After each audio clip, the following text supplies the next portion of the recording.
Okay, so as you all know already, আপনাদের final exams তো আগানো হয়ে গেছে। সো আপনাদেরটা যেটা হবে eco 101, it's going to be held on the 23rd of December. So 23rd of December, I think it's a Saturday. আপনাদের originally মনে হয় 27 তারিখে হওয়ার কথা ছিল, এখন ওটা আগায় আমরা 23rd-এ নিয়ে আসছি। আর বাদ বাকি আপনাদের অন্যান্য এক্সাম গুলা আই থিঙ্ক 17 থেকে মোরলেস স্টার্ট হচ্ছে সবার জন্য। আই থিঙ্ক 15তে কয়েকজনের এক্সাম থাকতে পারে। সো 17 থেকে exams officially will begin. Some of you might have exams on the 15th as well. আমরা তার আগে lectures wrap up করে ফেলবো, so we will be done hopefully by the 9th of December. So আজকের ক্লাসের পর আমাদের আরো 4টা লেকচার দরকার। We have 2 more chapters left, so we need around 4 more lectures for that. So by the 9th of December, we should be done with the syllabus that we have. So আমরা 14তে একটা class, যদি 15তে কারো exam না থাকে, 14তে আমরা একটা class রাখতে পারি ফর রিভিশনের জন্য রাখতে পারি। and if people want to join they can join, if they don't want to join that's fine too. যদি কারো কোয়েশ্চেন্স থাকে, কনফিউশন থাকে, তখনই জয়েন করলে হবে। আমাদের আরো 2টা কুইজ নেওয়ার কথা, সো আমরা 30 তারিখে অলরেডি একটা কুইজের কথা বলেছি, next Thursday. The fourth quiz we will have on the 7th of December. So পরপর 2টা থার্সডে আমাদের কুইজ হবে। It's a bit tight but I have nothing else to do, কারণ আমার 2টা উইকই আছে। সো 2টা উইক যেহেতু আছে, আমার 2টা কুইজ নিতে হলে আমার 2টা উইকেই নিতে হবে, পরপর 2টা থার্সডেতে নিতে হবে। আর একটা জিনিস, যদি কারো মনে হয়ে থাকে যে 3টা কুইজ দিয়েছেন already, that's enough for you, you already have your best score, fourth কুইজটা অ্যাটেম্প্ট না করতে চাইলে that is also fine with me, আমার কোনো প্রবলেম নাই, because we will count only the best 2 কুইজেস। সো ফোর্থ কুইজটা যদি কেউ না দিতে চান, that's also fine. About the exam, 23rd-এ আপনাদের ফাইনাল, 23rd ডিসেম্বরে। এমনে যেটা রেজিস্ট্রার অফিস থেকে বলা হয়েছে, যেহেতু আপনাদের 15th ডিসেম্বর আর 23rd ডিসেম্বরের এক্সাম গুলা হচ্ছে সব মোটামুটি অফলাইন, মানে ক্যাম্পাসে এক্সাম হচ্ছে, বাট ইকো 101-এর জন্য আমরা অনলাইন এক্সামই রাখছি। we are not going offline for eco 101. So আপনারা যেমন মিড টার্ম দিয়েছিলেন গুগল ফর্মসে, সিমিলার ফরম্যাটে আপনাদের ফাইনালটাও হবে। আপনাদের ফাইনাল হবে 40 মার্কসে। সো আপনার মিড টার্ম ছিল 30 মার্কসে, ফাইনাল হবে 40 মার্কসে। মিড টার্মে 3টা কোয়েশ্চেন ছিল, ফাইনাল টার্মে হবে 4টা question. So everything else is the same, same format, কোয়েশ্চেন্সও সেম টাইপের থাকবে, কিন্তু 3টার জায়গায় 4টা, and 40 marks is the total marks. So each question will carry 10 marks. There will be no options, কোনো choice থাকবে না, you will have to answer everything. আমি যেটা বলবো, focus more on the chapters after the midterm. 4টা question থাকবে, তার মধ্যে 3টা অবশ্যই মিড টার্মের পরের চ্যাপ্টার থেকে থাকবে, that is what you should expect. Mid টার্মের আগের চ্যাপ্টার্স গুলো এখনো কিছু এক্সক্লুড করছি না আমরা, যদি কিছু এক্সক্লুড করতে হয় ওটা আমি আপনাদেরকে ফাইনালস এর আগে জানাই দিব, বাট আপ আনটিল নাও আমরা সবকিছুই রাখছি। সিলেবাস কি কমিয়ে দেওয়া হয়েছে কিনা? সিলেবাস অলরেডি আমরা কমিয়ে দিয়েছিলাম। আমি লাস্ট ক্লাসেও আই থিঙ্ক আমি আপনাদেরকে বলেছি যে আপনাদের যদি কোর্স আউটলাইনে আপনারা যান, you will see there is an extra chapter called utility and preferences, যেটা আমরা এবার আর রাখছি না। So that is already excluded from the syllabus. এটা আগে থেকেই প্ল্যান করা ছিল, যেহেতু আমাদের টাইম কমায় আনার একটা কথা ছিল, সো আমরা আগে থেকে আপনাদের ওই সিলেবাস থেকে ওই চ্যাপ্টারটা বাদ দিয়ে দিই। So the chapters that we have to cover, we have enough time to cover that. Okay, আমরা 9 তারিখ পর্যন্ত আমাদের যে টাইমটা আছে, 9 তারিখের মধ্যে আমরা উই ক্যান এক্সপেক্ট যে আমরা মোরলেস সবকিছু কভার করে ফেলতে পারবো। তারপরেও যদি আমাদের additional টাইম লাগে, I think there is an extra class that you can have on the 8th of December. So Friday তে একটা এক্সট্রা ক্লাসের জন্য একটা স্লট অ্যাসাইন করে দেয়া হয়েছে অলরেডি। যদি আমাদের লাগে আমরা তখনই শুধু ওই ক্লাসটা করব। যদি আমার মনে হয় যে আমাদের দরকার নাই, আমরা ইনাফ টাইম আছে আমাদের টু কভার এভরিথিং, তাহলে আমরা আর ওই মেকআপ ক্লাসটা করব না। আপনারা যদি চান আমরা additional একটা consultation hour এর মতো রাখতে পারি. It's up to you guys, okay? So that we will decide later. Up until now, important things to note is that your exams are going to be on the 23rd of December. They're going to be online, same as your midterm. আপনাদের total marks হবে 40. You will have to answer 4 questions. You should be preparing from now. Focus more on the post midterm topics. Post midterm topic যদি 3টা topic থাকে, ওই 3টা topic is very important for you. But syllabus is comprehensive up until now. Nothing is excluded. যদি exclude হয় তাহলে আমি জানিয়ে দিব. আর 2টা কুইজ থাকবে পরপর 2টা থার্সডেতে. Any questions? Miss, uh, you are supposed to give one more assignment, right? আমি চেষ্টা করব, যদি মনে হয় যে টাইম ইজ টু কনস্ট্রেইনড, আপনাদের জন্য 2টা কুইজ আছে অলরেডি, যদি মনে হয় যে কুইজের মাঝখানে আরেকটা অ্যাসাইনমেন্ট দেওয়া ইজ টু হেক্টিক, তাহলে হয়তো আমরা একটা অ্যাসাইনমেন্টই থাকবো. Okay, miss.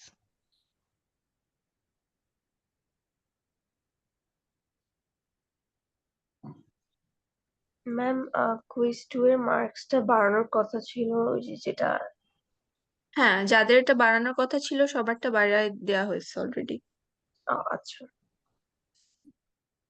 I will upload the PDFs as we go on with the lectures. আমাদের আজকে I will upload the PDF for the lecture that we finished today, for the chapter that we finished today. বাকি 2টা chapter as we go, lecture শেষ হলে আমরা PDF পেয়ে যাব. The class recordings are also there আপনাদের. um, আপনারা যদি আপনাদের গুগল ক্লাসরুমে রেকর্ডিং ফোল্ডারে যান, ক্লাস রেকর্ডিংস নামে একটা ফোল্ডার আছে, ওখানে আপনাদের লেকচার্স মানে অনলাইনের যে লেকচার গুলো হচ্ছে এখন ওগুলোর রেকর্ডিং আছে ফ্রম লাস্ট ক্লাস. তো তার আগ পর্যন্ত আমরা রেকর্ড করি নাই. লাস্ট ক্লাসে there were some request for recorded lectures, তো লাস্ট ক্লাসের লেকচার থেকে আমরা রেকর্ড করা শুরু করেছি. ওগুলো আপনারা গুগল ক্লাসরুমে পেয়ে যাবেন. মিস, লাইক মিডে যেরকম একটা প্র্যাকটিস শিট দিয়েছিলেন ওইরকম একটা প্র্যাকটিস শিট ফাইনালের জন্য দিলে ভালো হয়। হ্যাঁ, আমরা ওটা দিতে চেষ্টা করব. We will try to provide one. And maybe আমি যেটা বললাম আপনাদের 14তে একটা ক্লাস থাকার কথা আছে, সো 14তে আমরা রিভিশনের সময় ওই প্র্যাকটিস শিটটা রিভিউ করার জন্য রাখতে পারি.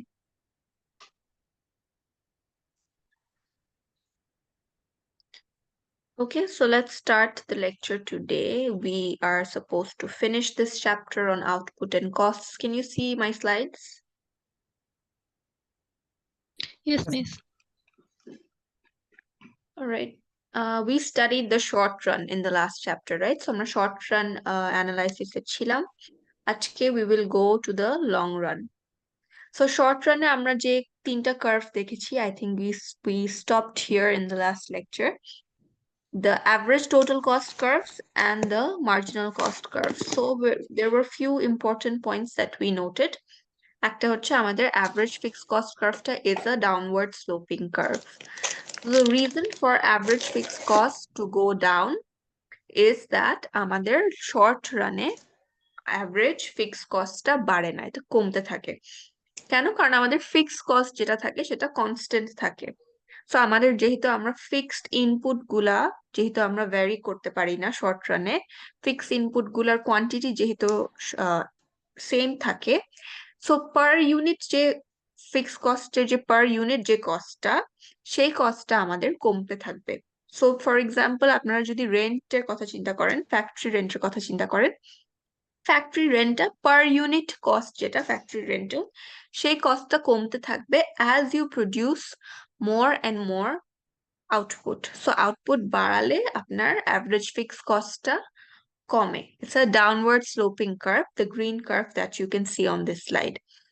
The average variable cost curve, it's a U-shaped curve, the purple curve. The reason for this being diminishing marginal returns, যেটা আমরা এই পুরা চ্যাপ্টারে কিন্তু একটা central concept বা একটা very important foundation was to understand this concept of diminishing marginal returns. যে কেন আগে আমরা আউটপুট বাড়ালে দেখি আমাদের অ্যাভারেজ ভেরিয়েবল কস্টটা কমছে, তারপর কেন ডিমিনিশিং মার্জিনাল রিটার্নস এর জন্য কেন আমাদের এই কস্টটা বাড়তে শুরু করে। সো ফার্স্টে আমরা দেখি যে আমরা যখন ইনিশিয়াল লেভেলসে যখন আমরা আউটপুট বাড়াই, আমাদের ভেরিয়েবল যে কস্টের যে প্রপোর্শনটা ওটা কমতে থাকে। That is because of better specialisation, right? Greater specialisation and greater use of resources. তো আমাদের যে এক্সিস্টিং রিসোর্স গুলো আছে ওগুলার বেটার ইউটিলাইজেশন হয়, আমাদের স্পেশালাইজেশন হয় প্রোডাকশন প্রসেসে, অ্যান্ড আমাদের অ্যাভারেজ ভেরিয়েবল কস্টটা কমতে শুরু করে because our resources are used more efficiently. But gradually যেহেতু আমি ভেরিয়েবল কস্টের ক্ষেত্রে শর্ট রানে শুধু লেবারই চেঞ্জ করছি, for the examples that we saw, we were only ভেরিং the quantity of labour. But শুধু আমি লেবার চেঞ্জ করলে without changing the other input, অন্য ইনপুট ছাড়া যদি আমি শুধু লেবারের প্রপোর্শনটা যদি চেঞ্জ করি, তাহলে ইভেন্চুয়ালি গিয়ে আমার কস্ট কিন্তু বাড়তে শুরু করবে। মানে আমার মানে কস্টের যে রেটটা, সেই রেটটা বাড়তে শুরু করবে, কারণ আমার রিসোর্সেস ইউজ করার মতো ইনাফ ক্যাপিটাল নাই, বা আমার ইনাফ আদার যে ফিক্সড ইনপুট গুলা দরকার ওগুলো আমরা বাড়াতে পারছি না, because we are operating in the short run. So this is the analysis that we had in the last class. আমরা short run এর এই different cost যে কনসেপ্ট ওগুলা দেখেছিলাম। Now let's move on. Let's see what factors can affect these curves. কি কারণে আমার এই কার্ভ গুলা শিফট করতে পারে, কি কারণে আমার কার্ভস এর পজিশন চেঞ্জ হতে পারে। So the two main factors যেগুলো আমরা পড়বো, দ্য টু মেইন ফ্যাক্টরস যেগুলো আসলে প্রত্যেকটা প্রোডাকশন প্রসেসেই important, technology and factor prices. So টেকনোলজির যে কনসেপ্টটা, that is pretty straightforward, ওটা আসলে আপনাদের খুবই সিম্পল মনে হবে। টেকনোলজিক্যাল অ্যাডভান্সমেন্ট যখনই হয় যে কোনো প্রোডাকশন প্রসেসে, ধরেন আপনি আগে সবকিছু করছিলেন ম্যানুয়াল লেবার ইউজ করে, সো ম্যানুয়াল লেবার ইউজ করলে অবশ্যই আপনার লেবারের তো একটা প্রোডাক্টিভিটি রেট থাকবে, তারা একটা টাইম ফ্রেমের মধ্যে there will be some limitation as to how much they can produce. But আপনি যদি আপনার প্রোডাকশন প্রসেসে লেবারের প্রপোর্শনটা কমিয়ে দেন, লেবার কমায় যদি আপনি রোবটস ইন্ট্রোডিউস করেন ফর এক্সাম্পল, বা আপনি মেশিনারি ইন্ট্রোডিউস করেন, সো যে কাজটা আপনি আগে ম্যানুয়ালি করছিলেন ওই কাজটা আপনি এখন মেশিনে করছেন। সো খুবই একটা যদি সিম্পল এক্সাম্পলের কথা বলি, আমরা জুসারের মেশিন আছে, রাইট? তো আমরা হাতে যখন জুস করি, কোনো ধরেন অরেঞ্জ জুস, আপনি যখন হাতে আপনি পাল্পটা করেন, তখন আপনার প্রোডাক্টিভিটি হয় একরকম। আপনি যদি সেম জিনিসটা যদি আপনি একটা জুসার মেশিনে দেন, অবভিয়াসলি আপনার প্রোডাকশন হবে ফাস্টার, রাইট? সো আপনার মেশিন বা আপনার টেকনোলজিক্যাল অ্যাডভান্সমেন্টের জন্য আপনার কিন্তু প্রোডাকশন লেভেলটা বেশি হবে। তার মানে কি আপনি পার ইউনিট টাইমে আপনি এখন আরো বেশি প্রোডাক্টস পাবেন। সো আপনার যখনই টেকনোলজিক্যাল অ্যাডভান্সমেন্ট হবে আপনার প্রোডাকশন প্রসেসে, আপনাদের টোটাল প্রোডাক্ট যে কার্ভ গুলো আছে, আপনার টোটাল প্রোডাক্ট যে কার্ভটা ওটা আমরা আগে দেখেছিলাম,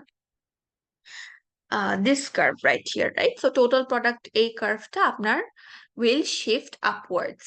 So technological advancement এর জন্য আপনার total product curve টা পুরাটাই উপরের দিকে শিফট করবে। তার মানে কি প্রত্যেকটা লেবারের জন্য, ধরেন এখন আপনারা যেমন একটা লেবার ইউজ করে you are getting 4 units of jumpers, 4 jumpers পাচ্ছেন, তখন টেকনোলজিক্যাল অ্যাডভান্সমেন্টের জন্য আপনি একটা লেবার ইউজ করে আপনি আরো বেশি জাম্পার্স পাবেন, তার মানে আপনার আউটপুটটা বেড়ে যাবে। অ্যাট দ্য সেম টাইম যেই আপনার টোটাল প্রোডাক্টটা বেড়ে গেল, যেই আপনার টেকনোলজিক্যাল অ্যাডভান্সমেন্ট হলো, আপনার টোটাল কস্ট গুলা কিন্তু কমে যাবে। তো টেকনোলজিক্যাল অ্যাডভান্সমেন্টের জন্য যেটা হবে আপনার, সরি, টেকনোলজিক্যাল অ্যাডভান্সমেন্টের জন্য যেই যে অ্যাসোসিয়েটেড যে কস্ট গুলো আপনার আছে, মার্জিনাল কস্ট, তারপরে অ্যাভারেজ টোটাল কস্ট আর অ্যাভারেজ ভেরিয়েবল কস্টের এই সব কিছু, মানে চারোটা গ্রাফ, চারোটা কার্ভ আপনার they will all shift downwards. Total প্রোডাক্টটা উপরের দিকে শিফট করবে আর কস্ট কার্ভ গুলো নিচের দিকে শিফট করবে। তার মানে কি আপনি এখন একই কোয়ান্টিটি অফ জাম্পার বানাতে পারছেন at a লোয়ার কস্ট, যেহেতু আপনার প্রোডাকশন প্রসেসটা মোর এফিশিয়েন্ট হয়ে গেছে, যেহেতু এখন আপনি technologically you are more capable. So আপনার এখন একই কোয়ান্টিটি অফ প্রোডাকশন হতে পারে at a lower cost. So technological advancement is obviously it's helpful for you, for your firm, for any industry, and that is why we always advocate for innovation, right? আমরা সবসময় বলি we need to innovate even as a country. আমরা যদি একটা দেশ হিসাবেও চিন্তা করি, আমাদের প্রত্যেকটা প্রোডাকশন প্রসেসে কিন্তু ইনোভেশন দরকার, টেকনোলজিক্যাল একটা গ্রোথ দরকার, because other than that there is no way to improve our production processes. efficiency reach করার আর কোনো ওয়ে থাকে না। যেমন আমরা পিপিএফ যখন একদম ফার্স্ট যখন লেকচার 2 তে আই থিঙ্ক পিপিএফ পড়েছিলাম, আমরা we saw how the PPF can shift towards the right, so outward shift বলছিলাম আমরা এখন। outward আমাদের পিপিএফ টা শিফট করতে পারে when there is a technological advancement taking place. So this is pretty straightforward. যদি আমি পরের যে ফ্যাক্টরটার কথা যদি বলি, factor prices বা input prices এর কথা যদি বলি, how does that influence my production?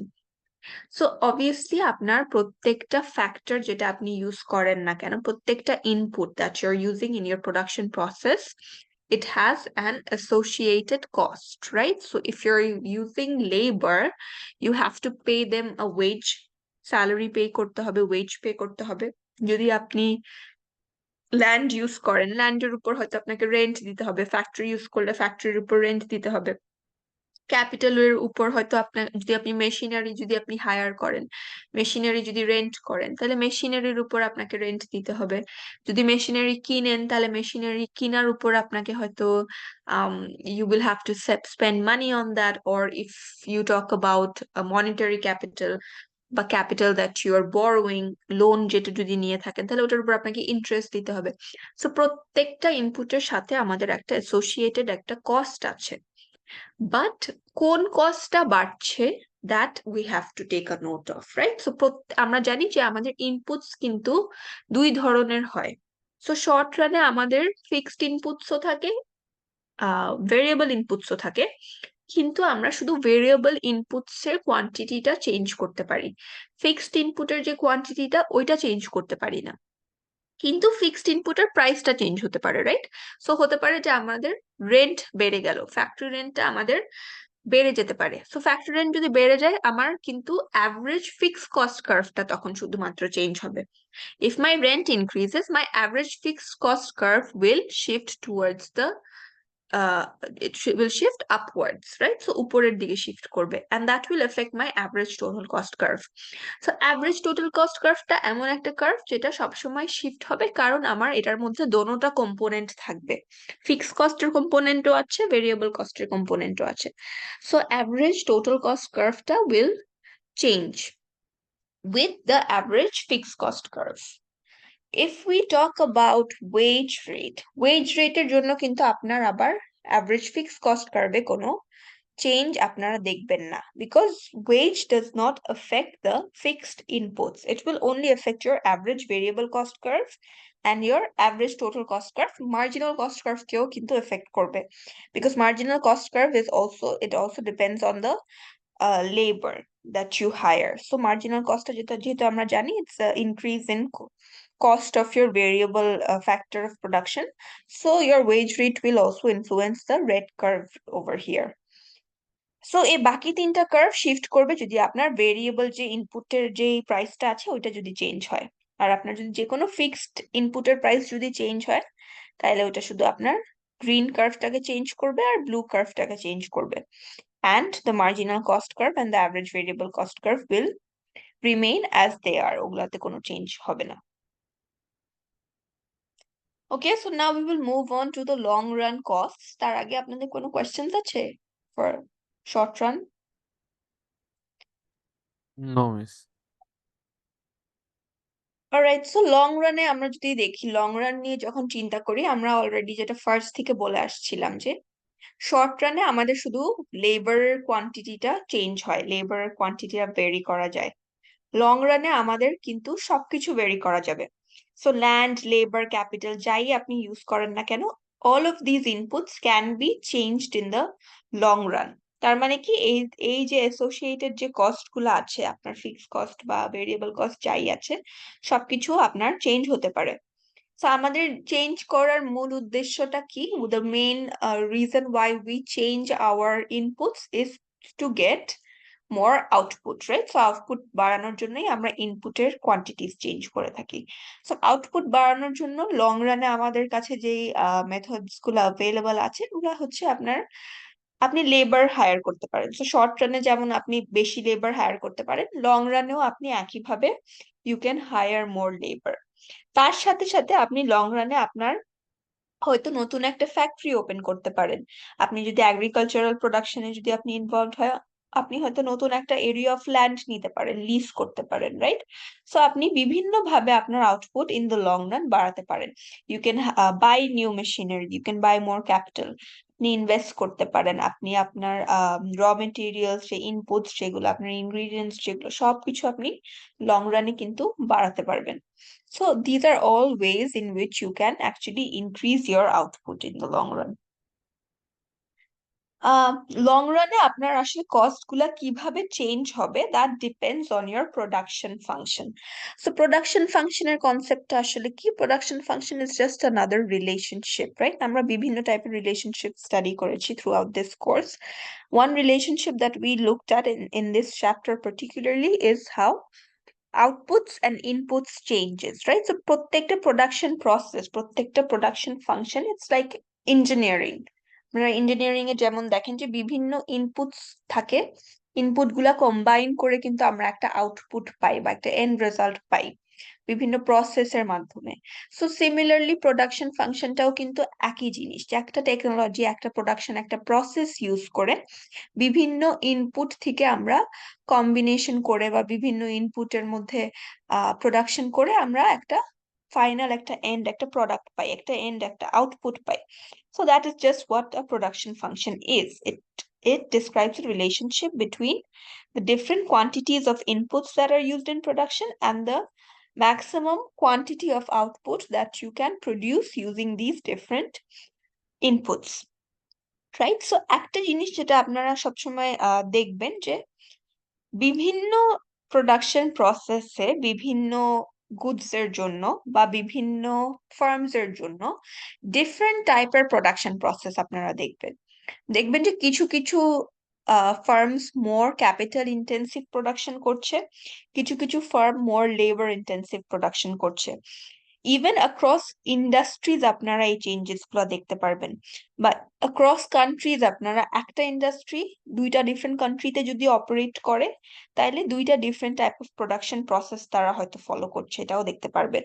যেমন আপনারা যদি কোনো ম্যানুফ্যাকচারিং এর কথা যদি চিন্তা করেন, ম্যানুফ্যাকচারিং ইন্ডাস্ট্রির কথা, যে কোনো গুডস এর ম্যানুফ্যাকচারিং সেটা হতে পারে, দেখবেন যে আপনার অ্যাডভান্সড ইকোনমিজে লেবার কম ইউজ হচ্ছে। ওদের যে প্রোডাকশন প্রসেস গুলা থাকে, যেটা যে কোনো গুডস এর জন্য হতে পারে, ওদের প্রোডাকশন প্রসেস গুলো মোর অটোমেটেড হয়।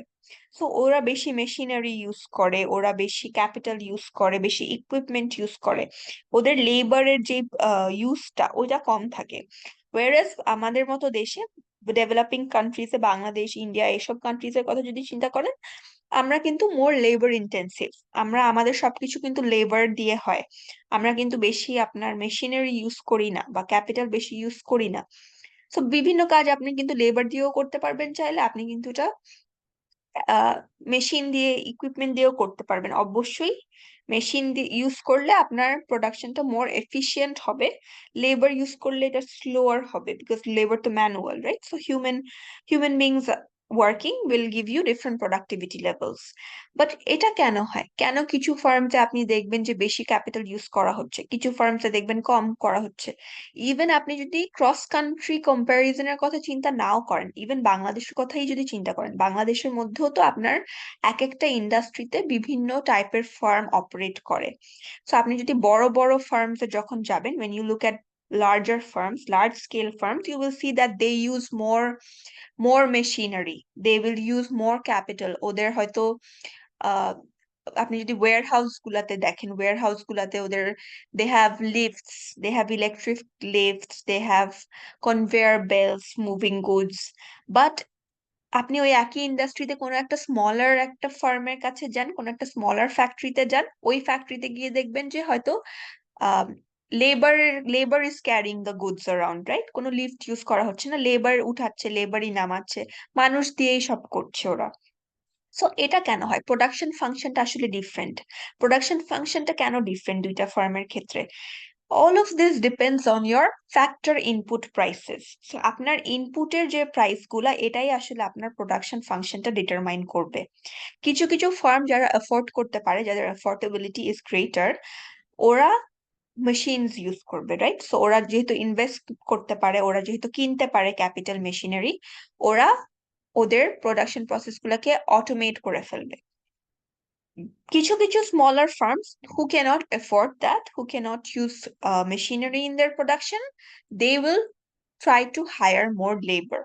Maybe that is the scenario you see in Bangladesh. বাংলাদেশে যেহেতু লেবার আপনার প্রাইসটা কম, এই জন্য আপনারা দেখবেন যে যাদের কাছে কম ফান্ডস থাকে, যারা কম এফোর্ড করতে পারবে, তারা হয়তো মোর লেবার ইউজ করবে। But the same thing if you go to an advanced economy, যেখানে লেবারের ওয়েজ রেট অনেক বেশি থাকে, ওখানে আবার দেখবেন যে আপনার ম্যানুয়াল লেবার কম ইউজ করা হচ্ছে, the reason being that labor is more expensive in these countries. So what your production process is, আপনি কি লেবার বেশি ইউজ করছেন, না ল্যান্ড বেশি ইউজ করছেন, না ক্যাপিটাল বেশি ইউজ করছেন, all of that will depend on the input prices relevant to you. আপনার দেশে আপনার ইনপুট প্রাইস যেরকম, ওইটাই আপনার ওটার উপরে নির্ভর করবে আপনার প্রোডাকশন প্রসেসটা আসলে কিরকম হবে। আবার ডিফারেন্ট ইন্ডাস্ট্রি বা ডিফারেন্ট গুডস এর জন্য আপনার ইনপুট মিক্সটাও ডিফারেন্ট হবে। যেমন আপনি যদি এগ্রিকালচারাল গুডস এর কথা চিন্তা করেন, তাহলে অবশ্যই more land is being used. আবার যদি আপনি ম্যানুফ্যাকচারিং এর কথা চিন্তা করেন, ওখানে ম্যানুফ্যাকচারিং এ more capital is being used, ল্যান্ডের ইউজ কম। সো ডিফারেন্ট ইন্ডাস্ট্রিতে আসলে different types of goods are being produced and different types of inputs are being used in these production processes. So আমরা এখন আমাদের যে টেবলটা আমরা দেখেছিলাম ফার্স্ট, একদম শর্ট রান যখন আমরা শুরু করি, তখন we saw a single table, right? এই টেবলটা কি ছিল আমাদের? We had several points, আমাদের 6টা পয়েন্ট ছিল। 6টা পয়েন্টের মধ্যে আমরা লেবারের কোয়ান্টিটিটা চেঞ্জ করছিলাম, we were increasing the quantity of labor, and ওইটার করেসপন্ডিং আমরা টোটাল প্রোডাক্ট কিভাবে চেঞ্জ হয় ওইটা দেখছিলাম। সো লেবার যখনই আমরা বাড়াই, আমাদের টোটাল প্রোডাক্টও বাড়তে থাকে, but because of diminishing marginal returns, initially it increases and then it starts to decrease. So এই জিনিসটা, এই পুরো অ্যানালাইসিসটা আমরা দেখেছিলাম for different quantities of labour.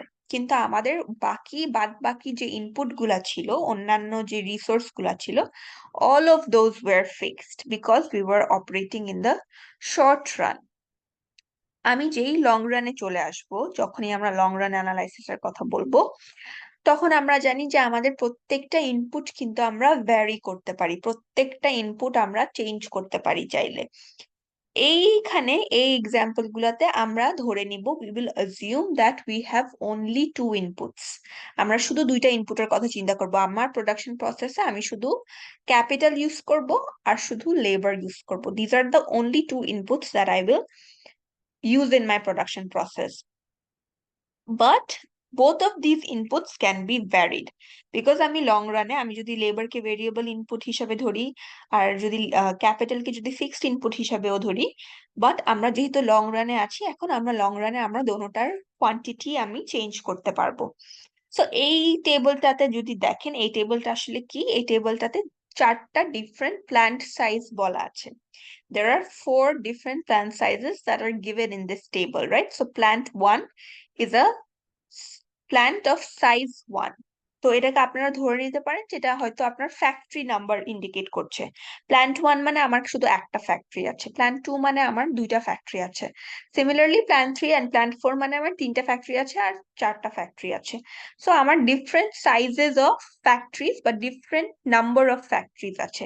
What ever you want to imagine you can imagine, but as we go towards the right, আমরা যত ডান দিকে যাচ্ছি তত আমার ফ্যাক্টরি সাইজ বা আমার ক্যাপিটালের সাইজ তত বাড়ছে।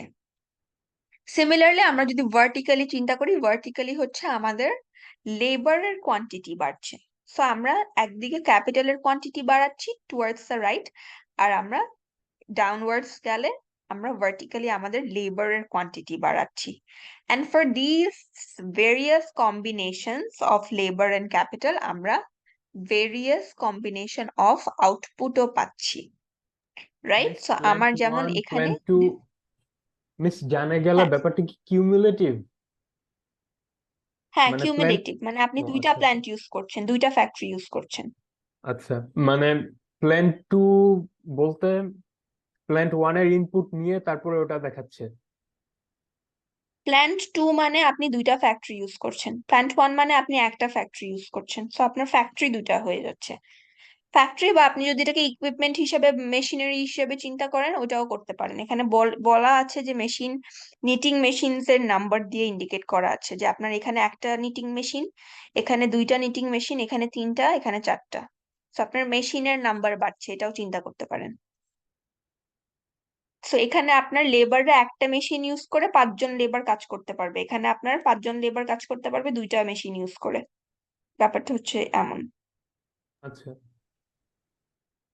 ওকে, সো যদি আমরা ধরেন এই 13 পয়েন্টটা নিই, 13টা কি আসলে? 13টা হচ্ছে তিনটা লেবার ইউজ করি, যদি আমি একটা মেশিন ইউজ করে যদি তিনটা লেবার কাজ করে তাহলে আমি ম্যাক্সিমাম আউটপুট পাবো হচ্ছে 13।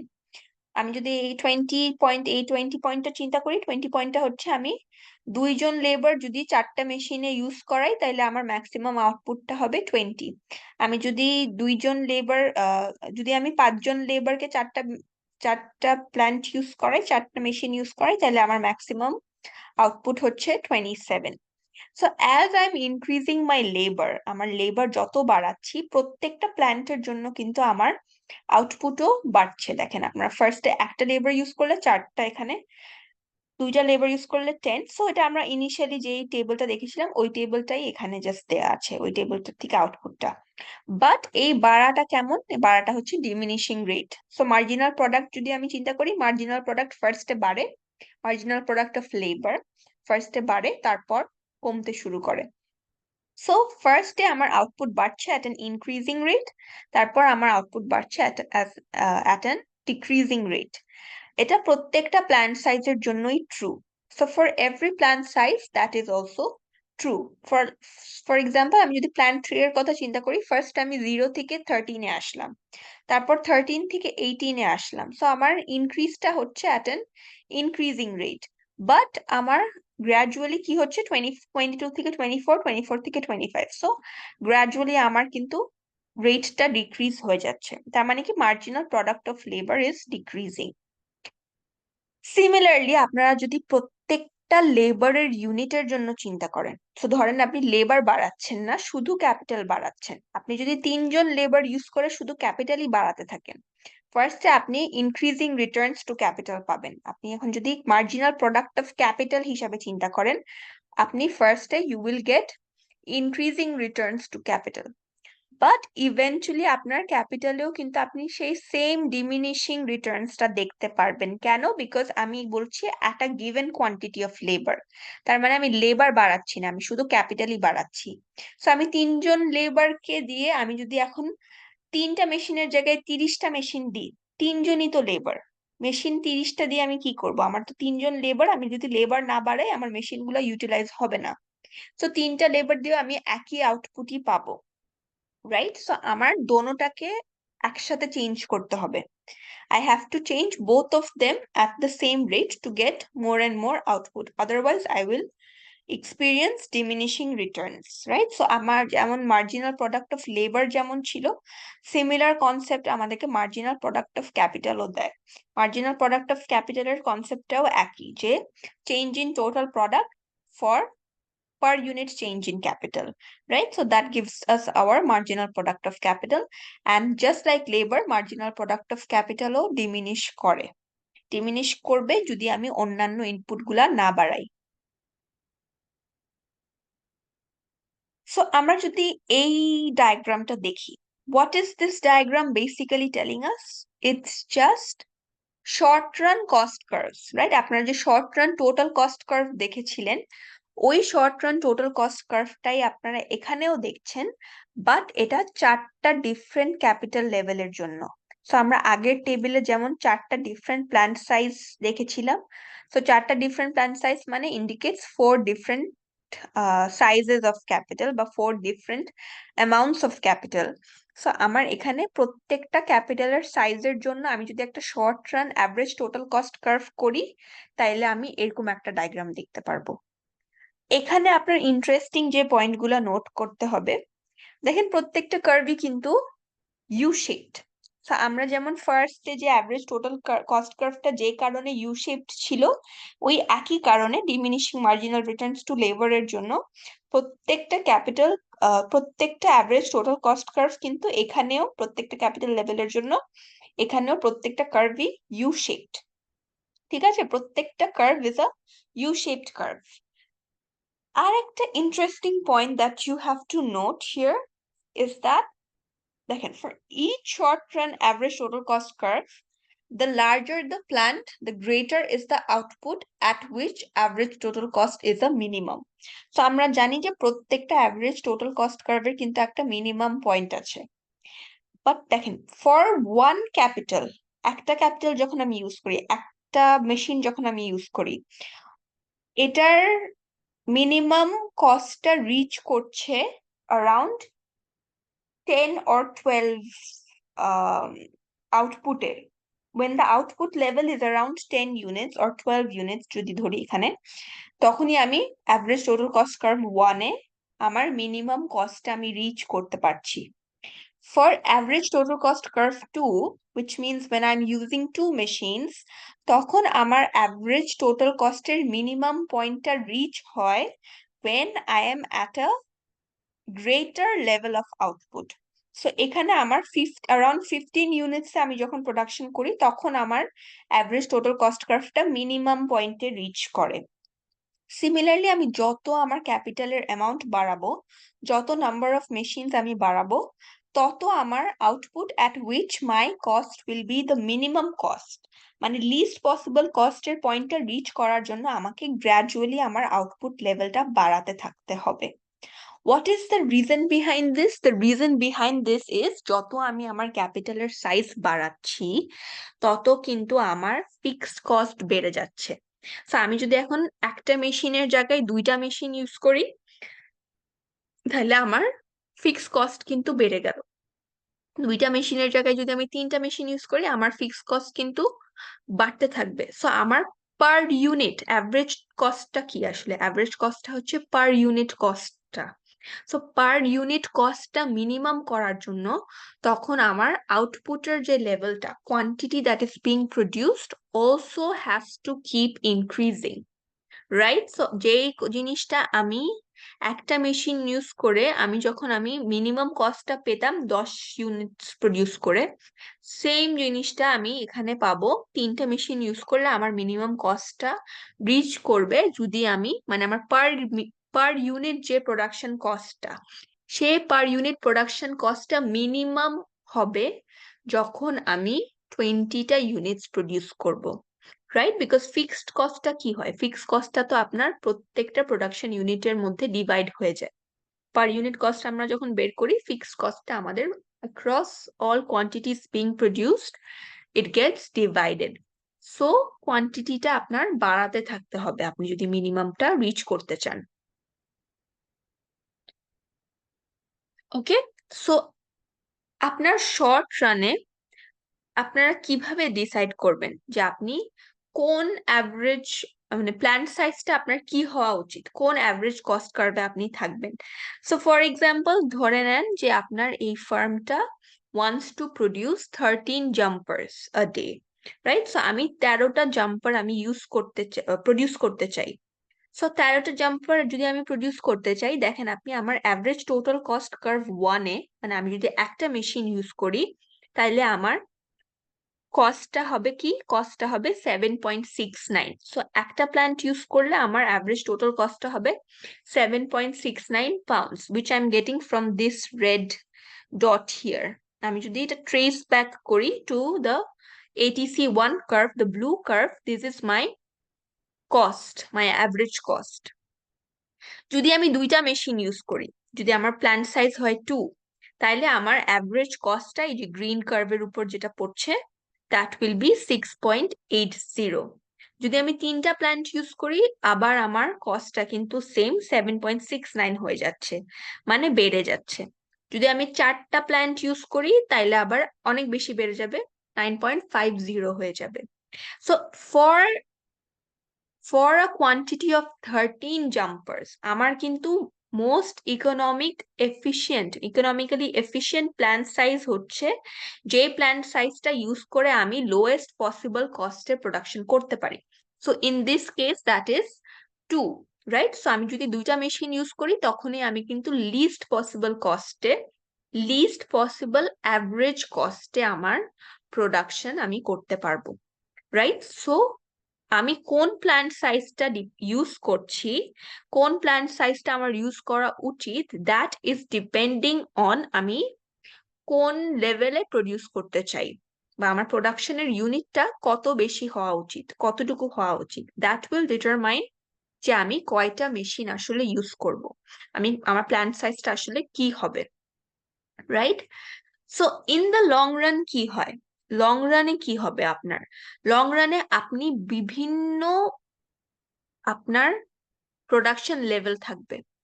বিভিন্ন প্রোডাকশন লেভেলের জন্য আপনি আপনার কোয়ান্টিটি অফ ক্যাপিটালও ভেরি করতে পারবেন, right? So in the long run you can vary both your labour and your capital. So long রানে আপনি যেটা করবেন হচ্ছে, আপনার যে বিভিন্ন এই শর্ট রান কার্ভ গুলা ছিল, এগুলার মধ্যে আপনার প্রত্যেকটা কোয়ান্টিটির জন্য, যেমন আমরা 13 জাম্পার্স এর জন্য দেখলাম, সিমিলারলি আপনার প্রত্যেকটা কোয়ান্টিটির জন্য কিন্তু বিভিন্ন প্ল্যান্ট সাইজে আপনার মিনিমাম কস্ট আপনি রিচ করবেন। যেমন আপনি যদি আগেরটাতেই যান, ধরেন এখন আপনি 13টা না প্রডিউস করে আপনি 20টা প্রডিউস করতে চাচ্ছেন। সো 20টা ইউনিট অফ জাম্পার যদি প্রডিউস করতে চান, তাহলে আবার আপনাকে মিনিমাম কস্টটা কিন্তু দিবে আপনার এই পার্পল কার্ভটা, রাইট? এখানে কিন্তু আপনার রেড কার্ভটাও উপরে, গ্রিন কার্ভটাও উপরে, পার্পল কার্ভটা হচ্ছে সবচেয়ে মিনিমাম কস্ট আপনাকে দিচ্ছে। আপনি যদি এই কার্ভটা এক্সটেন্ডও করেন, ব্লু কার্ভটাও অনেক বেশি উপরে হবে। সো আপনার মিনিমাম কস্ট আপনি পাবেন অন দ্য পার্পল কার্ভ। তার মানে 20টা ইউনিট আপনি প্রডিউস করতে হলে আপনার মোস্ট এফিশিয়েন্ট প্ল্যান্ট সাইজ হচ্ছে 3, মানে আপনার এটলিস্ট 3টা মেশিন আপনার ইউজ করা উচিত। সো এরকম আপনার প্রত্যেকটা কোয়ান্টিটির জন্য, প্রত্যেকটা ডিফারেন্ট লেভেল অফ কোয়ান্টিটির জন্য আপনার ডিফারেন্ট প্ল্যান্ট সাইজ আপনাকে লিস্ট কস্ট মেথডটা দিবে, লিস্ট কস্ট ওয়েটা দিবে অফ প্রোডাকশন, রাইট? সো আপনার লং রান অ্যাভারেজ কস্টটা আসলে কি হবে? It is just made up of the lowest ATC points for different output levels, right? So প্রত্যেকটা আউটপুট লেভেলের জন্য different quantities of capital আমরা ইউজ করে থাকি to reach the lowest possible cost, and long run এ আমরা এই lowest possible cost points গুলার উপরেই অপারেট করব।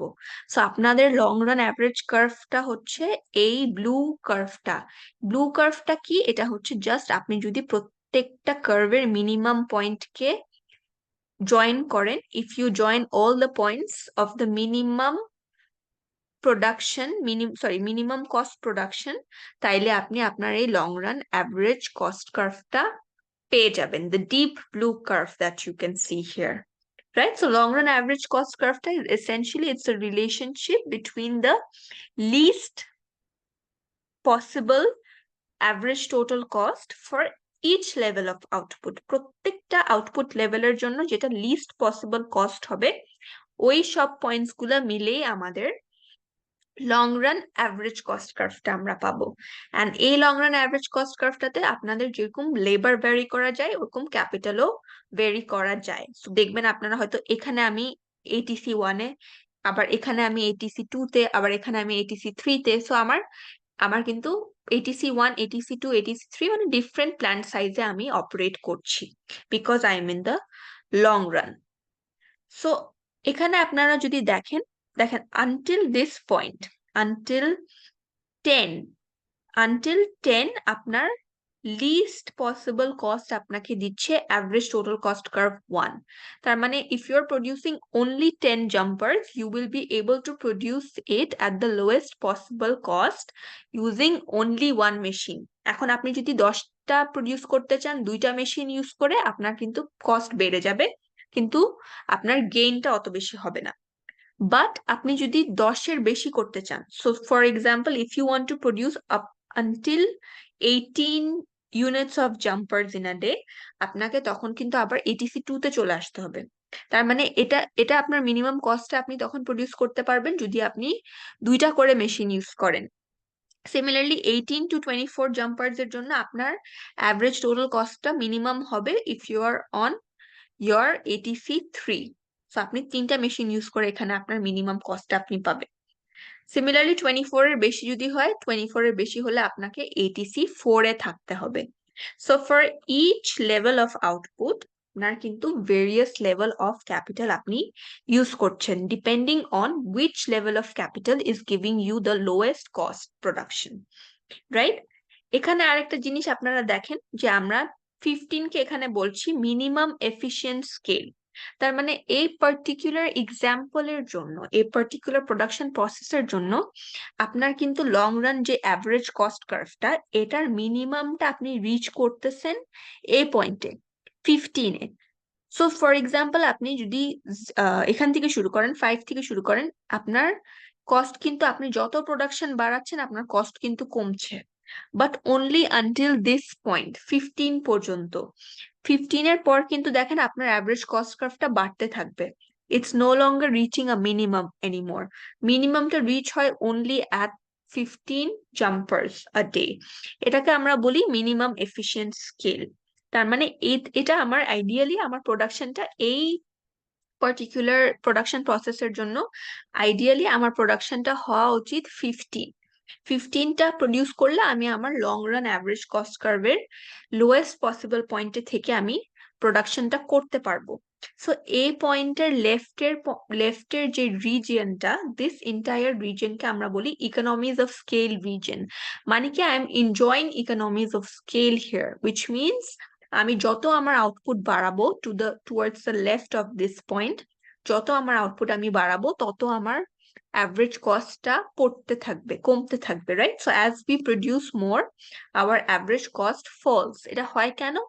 কারণ আমার লেবার আর ক্যাপিটাল দোনোটাই আমার মোর স্পেশালাইজড ভাবে আমি ইউজ করতে পারছি।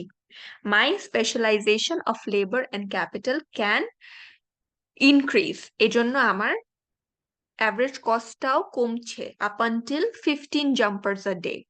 এর পরের যে রিজিয়নটা, এই রিজিয়নটাতে I am no longer enjoying economies of scale. এখানে আমার ডিসইকোনমিজ অফ স্কেল আমি বলছি এখানে আসে। ডিসইকোনমিজ অফ স্কেল মানে কি?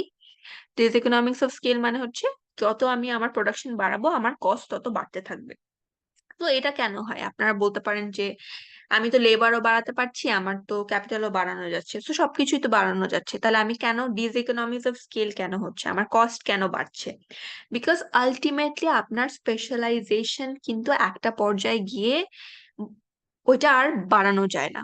সো আপনার ফার্ম, আপনি কোন ধরনের ইন্ডাস্ট্রিতে অপারেট করছেন, আপনার মার্কেটটা আসলে কেমন, বা আপনার প্রোডাকশন টেকনোলজি গুলা কেমন, আপনার জিওগ্রাফিক্যাল ফ্যাক্টরস, আপনার পলিটিক্যাল স্টেবিলিটি, ইকোনমিক্যাল ফ্যাক্টর, সবকিছু মিলাই কিন্তু আপনার প্রোডাকশন প্রসেসকে ইনফ্লুয়েন্স করবে। আপনার যে গুডস এর যে ডিমান্ড, ওগুলাকে ইনফ্লুয়েন্স করবে, সাপ্লাইকে ইনফ্লুয়েন্স করবে।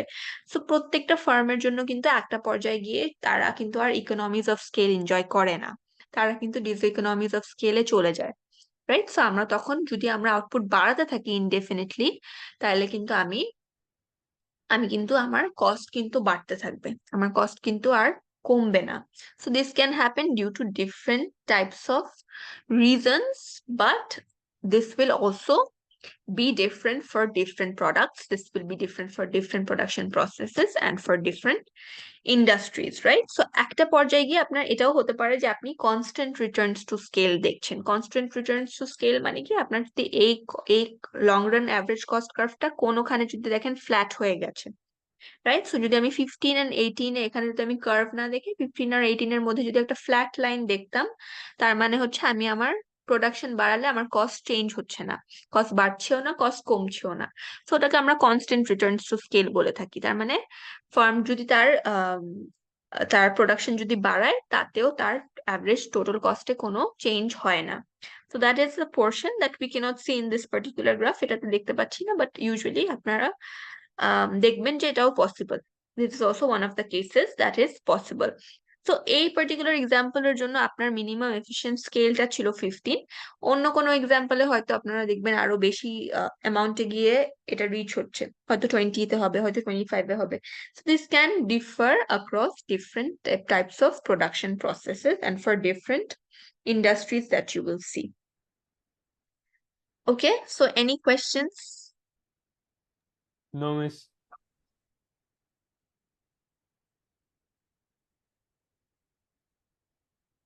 Okay, so যদি কোনো questions না থাকে, তাহলে we've already reached the end of this chapter. এই চ্যাপ্টারটা এতটুকু পর্যন্তই ছিল।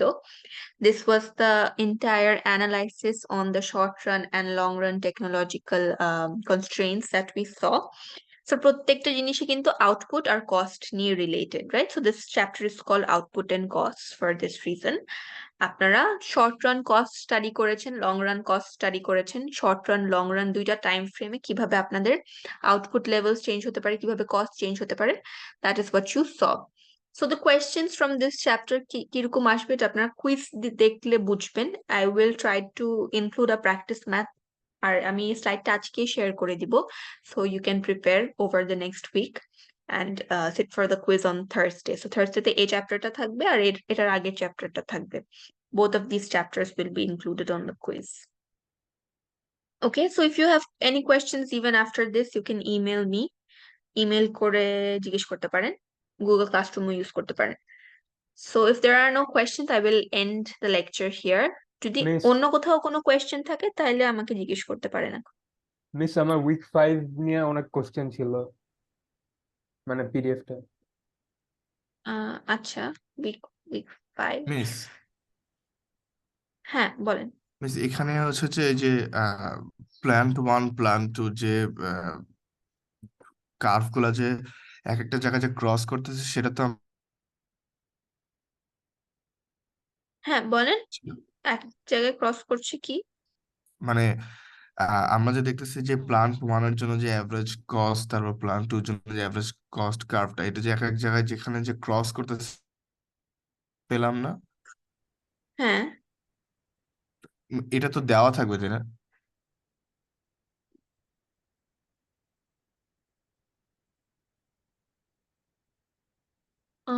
কোনটার কথা বলছেন এখানে? মানে কোন ক্রস গুলার কথা বলছেন? হ্যাঁ, এটার জন্য আর কি। হ্যাঁ, কোথায় ক্রস করছে?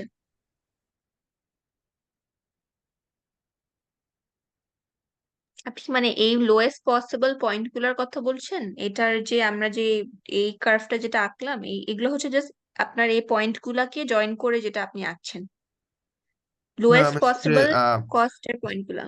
যেমন যে হুম, এখানে যে এটিসি 1 এর সাথে যে এটিসি 1 যখন ইউ শেপটা নিয়ে আসে তখন তো তিনটা কার্ভে ক্রস করে যাচ্ছে আর কি, সেটা কথা বলতেছে আর কি। হ্যাঁ ক্রসটা, হ্যাঁ এটা আপনি প্রত্যেকটা কার্ভের জন্য ক্রসটা দেখতে পাচ্ছেন, বাট এই ক্রসটার আপনার ওরকম কোনো মানে সিগনিফিকেন্স নাই, ইকোনমিক কোনো সিগনিফিকেন্স নাই। ইটস জাস্ট দ্যাট কার্ভস গুলো জাস্ট আঁকা হয়েছে এভাবে যেটা ক্রস করছে, বাট ক্রসটার কোনো সিগনিফিকেন্স আপনি নাই কিন্তু। আচ্ছা, ক্রসটা মানে হচ্ছে কি, আমার এই আউটপুট লেভেলে আমার এটিসি 1 ইউজ করেও যে কস্ট হচ্ছে, এটিসি 2 ইউজ করেও আমার একই কস্ট হচ্ছে। That is only what I am seeing here. যেমন এই এক্সাম্পলটাতে আপনারা দেখেন, এটিসি 1 ইউজ করেও আপনারা 7.69 পেয়েছিলেন, আর এটিসি 3 ইউজ করেও 7.69 পেয়েছিলেন। তার মানে কি, 13টা জাম্পার যখন আমি প্রডিউস করব তখন আমার এই দুইটা কার্ভই আমাকে একই কস্ট দিচ্ছে, মানে একই লেভেল অফ কস্টে আমি দোনোটা প্রডিউস করতে পারছি। But other than that, there is no significance of these intersection points.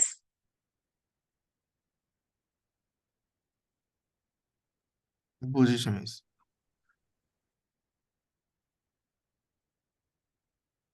আচ্ছা, এই চ্যাপ্টার থেকে আর কারো কোনো কোয়েশ্চেন্স আছে?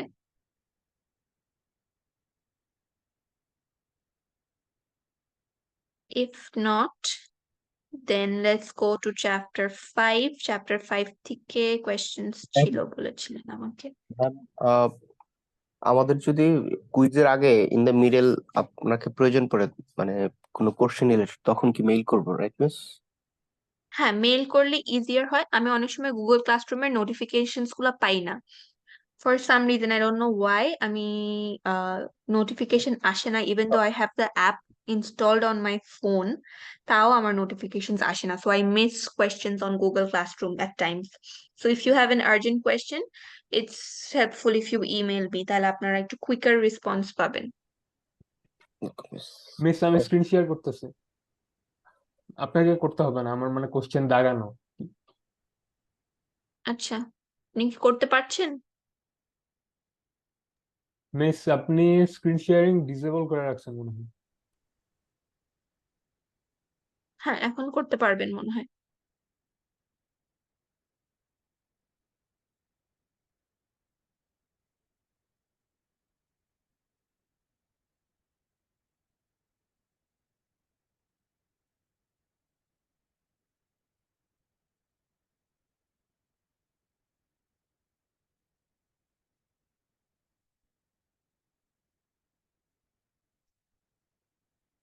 যাদের কোয়েশ্চেন নাই তারা চাইলে you can leave the meeting. I am done with today's lecture, so আপনারা বের হতে পারেন।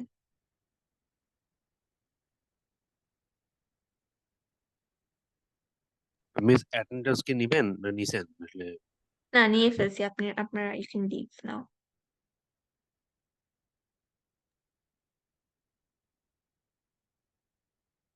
না আপনি কি মানে স্ক্রিনশট নিছেন নাকি যে যারা যারা জয়েন করছে ওখান থেকে দেখছেন? হ্যাঁ হ্যাঁ, আমি স্ক্রিনশট আসে আমার কাছে, আপনারা আচ্ছা যেতে আচ্ছা, ঠিক পারবেন। আছে। ম্যাম, কুইজ 2 এর আপডেটেড মার্কসটা কোথায় দেখা যাবে? আমি শেয়ার করে দিব। আচ্ছা, ঠিক আছে ma'am. মিস এখানে প্রাইস উইথ নো ট্যাক্স আর প্রাইস রিসিভড বাই সেলার্স, এই দুইটা ডিফারেন্ট কেন? Price with no tax and price received by sellers. Price with no ট্যাক্সটা তো হচ্ছে আপনার যেটা অরিজিনাল সাপ্লাই আর ডিমান্ড কার্ভের যে ইন্টারসেকশনটা 6 ইউরোস যেটা এখানে দেখছেন, that is your price with no tax. যদি কোনো ট্যাক্স না থাকে তাইলে ওইটা আপনার ইনিশিয়াল ইকুইলিব্রিয়ামের যে প্রাইসটা ওইটা হবে। আর আপনি যখন ট্যাক্স বসাবেন, ট্যাক্স বসালে আমরা বলছি যে আমাদের সাপ্লাই কার্ভটা টুয়ার্ডস দ্য লেফট শিফট হচ্ছে। সাপ্লাই কার্ভটা টুয়ার্ডস দ্য লেফট শিফট হওয়া মানে আমার এখন নতুন ইকুইলিব্রিয়াম পয়েন্টটা হচ্ছে 8 ইউরোজে, রাইট? 8 ইউরোসটা আপনার বায়াররা আপনাকে দিচ্ছে, কিন্তু আপনি তো আপনার এই 8 ইউরোসটা আপনি পুরাটা রাখতে পারবেন না, আপনাকে এটা আপনার ইয়েকে দিয়ে দিতে হচ্ছে, গভর্নমেন্টকে দিয়ে দিতে হচ্ছে। সো 3 ইউরো আপনাকে থেকে আপনার গভর্নমেন্ট আপনার থেকে নিয়ে নিচ্ছে। So price received by sellers is 5 euros here. 8 euros is what your buyers are paying you, and 5 euros is what you're taking home as a supplier, because the 3 euros in the middle is being taken by the government.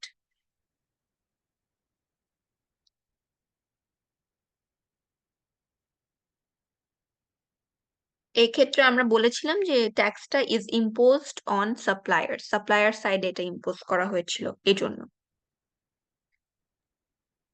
Miss তার মানে তো miss এটা তো পুরোপুরি supplier সাইডেও গেল না, কারণ এখানে আমার 2 ইউরো গেল, মানে কি বলে,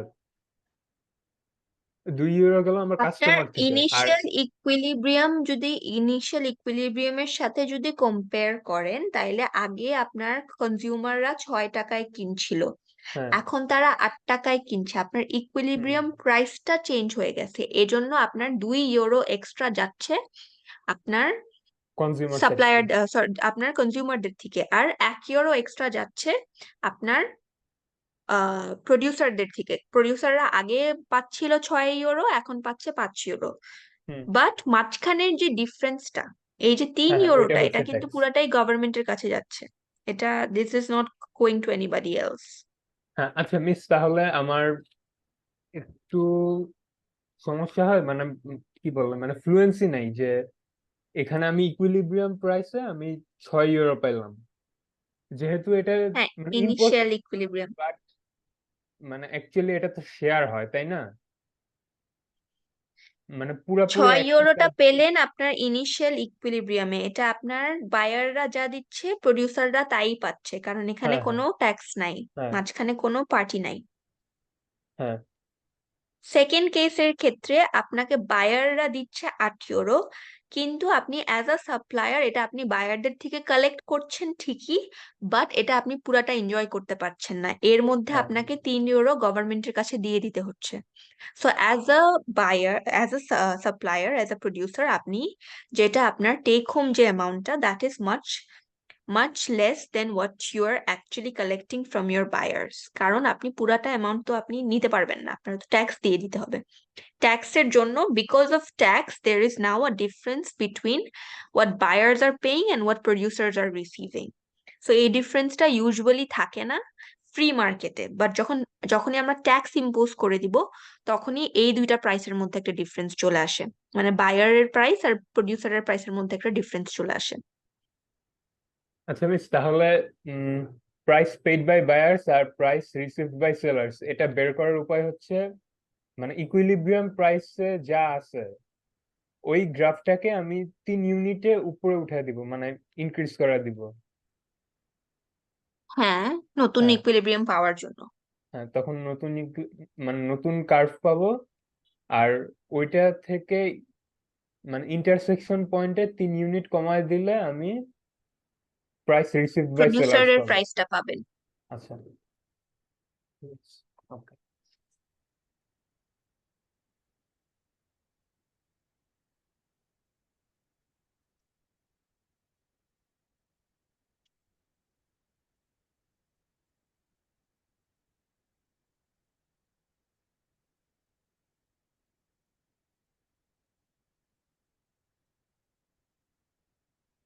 Any other question from this slide?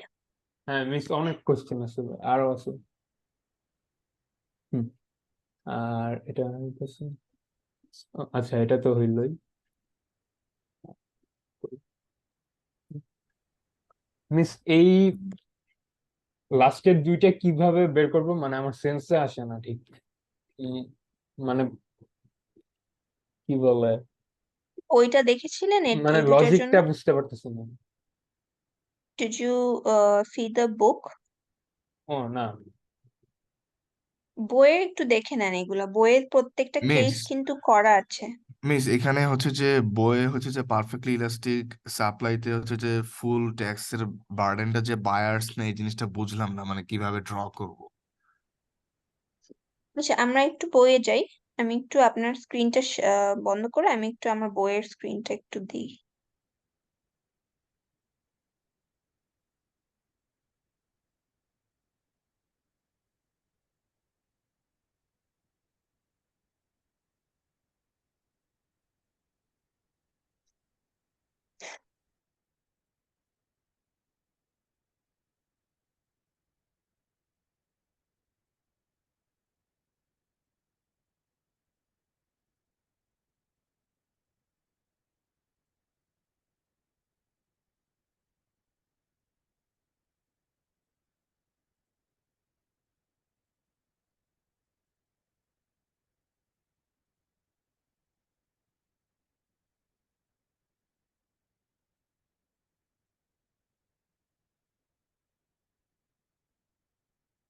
কোনটার কথা বলছিলেন? কোন কেসটার কথা? পারফেক্টলি ইলাস্টিক সাপ্লাই যখন হবে, এর নিচের এক্সাম্পলটা মনে হয়। হ্যাঁ, হ্যাঁ, সো মিস সাপ্লাইয়ের এখানে কি কেসগুলো। বলছে? আচ্ছা,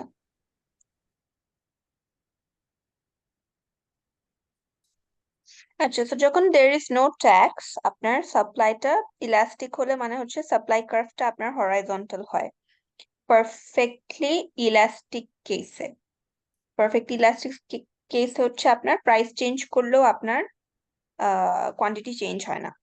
সো আপনার এটা একটা হরাইজন্টাল কার্ভ। এখানে আপনার ইকুইলিব্রিয়ামটা ইনিশিয়ালি কোনো ট্যাক্স ছাড়া হচ্ছে এখানে 5,000 kilograms আর প্রাইসটা হচ্ছে 10 pence per kilogram। সো এটা ট্যাক্স ছাড়া। when you impose a tax, এখানে আপনার ট্যাক্স হচ্ছে 1 penny a kilogram, increases the minimum supply to 11 pence a kilogram। আপনার ট্যাক্সটা এখানে ইম্পোজ করা হয়েছে। এখানে কি ওয়ান পেন্স বলেছিল এক্সাম্পলে? হ্যাঁ মিস, মানে বইয়ের এখানে 1 পেন্সই বলা, যে নিচে ডেসক্রিপশনে দেওয়া, যে নিচের পার্টে, যে পার্ট বি, আর tax of 1 penny a kilogram increases the minimum supply price।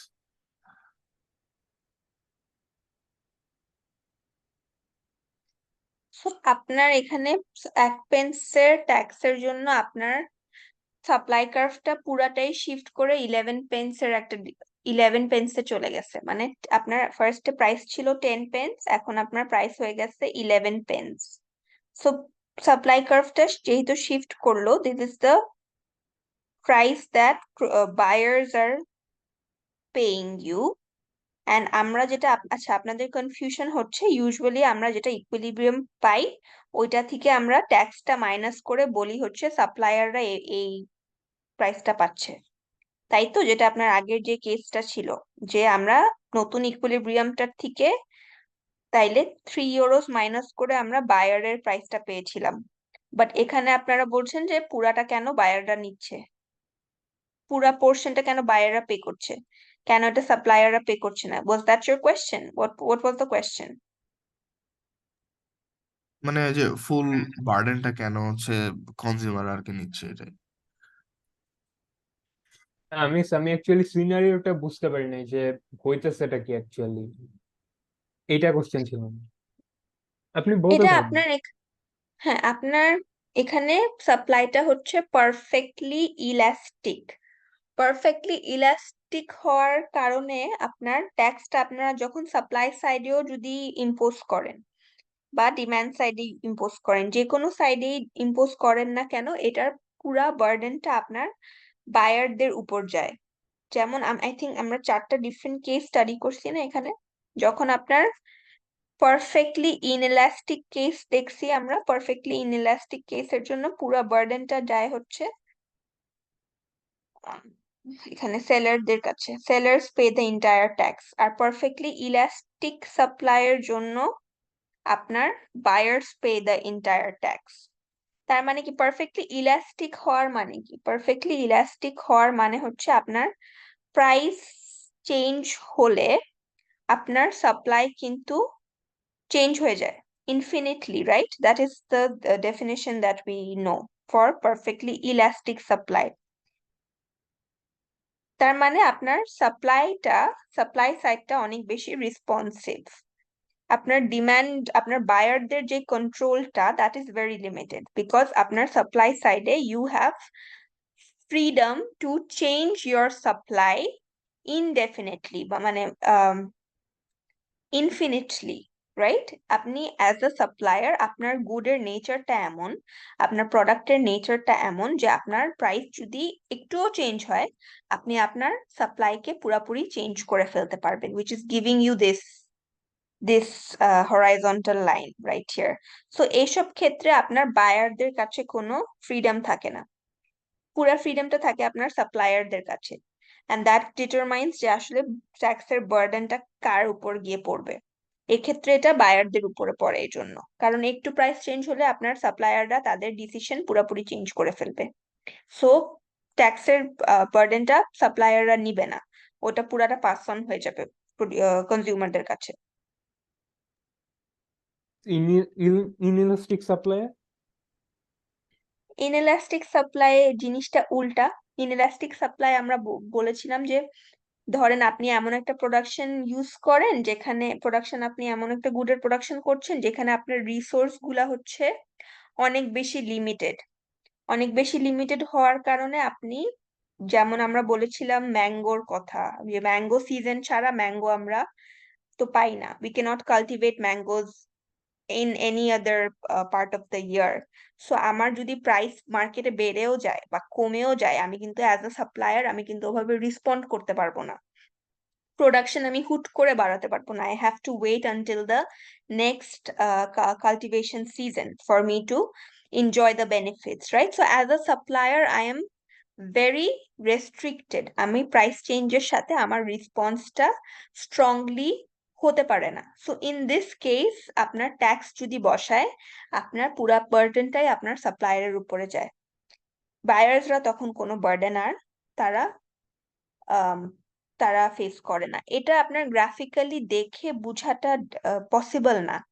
এই জিনিসটা আপনার কনসেপচুয়ালি বুঝতে হবে যে যদি কার কাছে ফ্রিডম অফ চয়েসটা কার বেশি বা রেসপন্সটা কার বেশি হয়।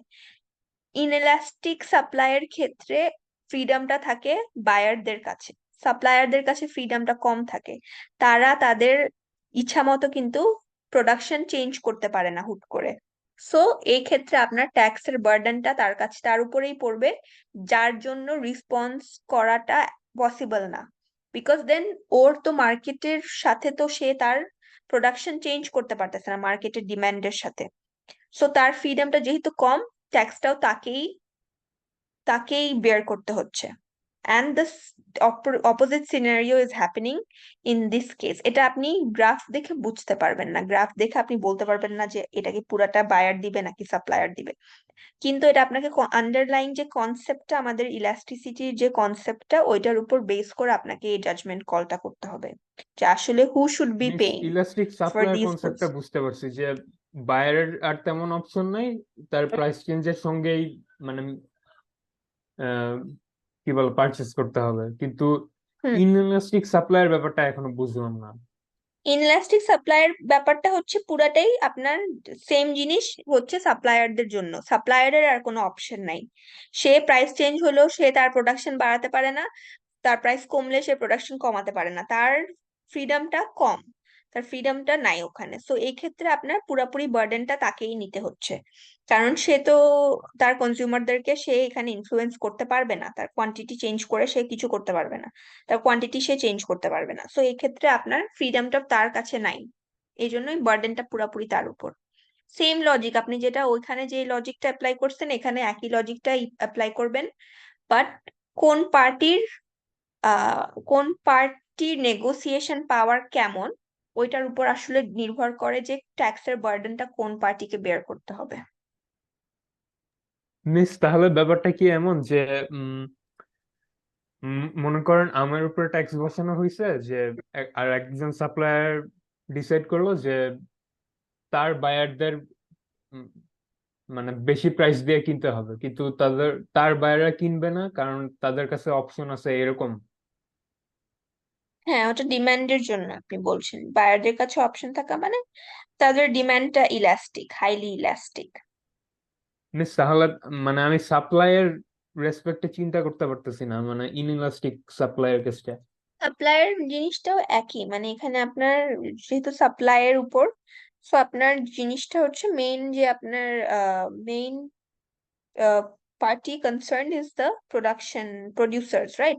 প্রোডাকশন সাইডে যেহেতু এটা কনসার্ন, তো প্রোডাকশন সাইডেও একই জিনিস। আমি যদি মার্কেটের ডিমান্ড অনুযায়ী, মার্কেট প্রাইস অনুযায়ী আমি যদি আমার সাপ্লাই বাড়াতে না পারি, কমাতে না পারি, তার মানে হচ্ছে আমি as a supplier I M restricted, right? So ওই ক্ষেত্রে ট্যাক্স যদি বসানো হয়, ট্যাক্সটা পুরাটাই আমার উপর দিয়েই যাবে, বিকজ আমি তো চেঞ্জ করতে পারতেছি না, আমি তো আমার কোয়ান্টিটি চেঞ্জ করতে পারতেছি না।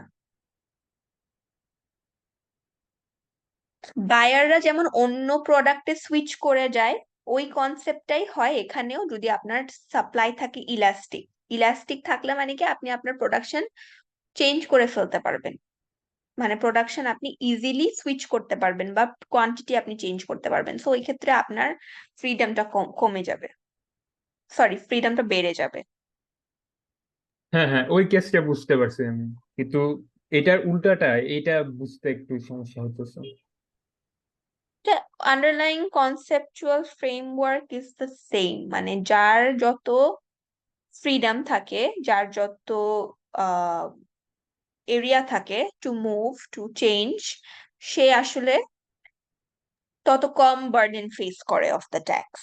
সো যেমন আমরা যে কেসটা দেখলাম যে বায়াররা বেশি দিচ্ছিল, 2 euros was given by the buyers and 1 euro was given by the supplier. So ওই ক্ষেত্রে মার্কেটটা ছিল এমন যে প্রডিউসারদের থেকে বায়াররা মোর রেস্ট্রিক্টেড ছিল, প্রডিউসাররা হ্যাড গ্রেটার ফ্লেক্সিবিলিটি, বা প্রোডাক্টটা এমন ছিল যে প্রোডাক্টটা হয়তো ধরেন মার্কেটে অত বেশি ইজিলি অ্যাভেলেবল না। যদি আপনি ওটা ইনসুলিনের কথা চিন্তা করতে পারেন, ইনসুলিন তো পারফেক্টলি ইনএলাস্টিক ডিমান্ড, বাট ইনসুলিন না, বাট ওই টাইপের যে গুডস গুলা, মানে এক্সট্রিম কেসেস এর যে গুডস গুলা যেগুলার আপনার ডিমান্ডটা খুব বেশি ইনএলাস্টিক হয়, বা আপনার ধরেন সাপ্লাইটা কমপ্লিটলি ইলাস্টিক হয়। সো সাপ্লাই ইলাস্টিক হওয়া মানে প্রডিউসাররা চাইলে চেঞ্জ করে ফেলতে পারবে। সো ওইসব গুডস এর ক্ষেত্রে বেশিরভাগ বার্ডেনটা পড়ে কনজিউমারদের উপর, আর কম বার্ডেন পড়ে প্রডিউসারদের উপর, কারণ ওইসব গুডস এর জন্য মানুষ ইজিলি সুইচ করতে পারে না, কনজিউমাররা ইজিলি সুইচ করতে পারে না, কিন্তু সাপ্লায়াররা মার্কেট আসলে কন্ট্রোল করে, প্রাইস কন্ট্রোল করে।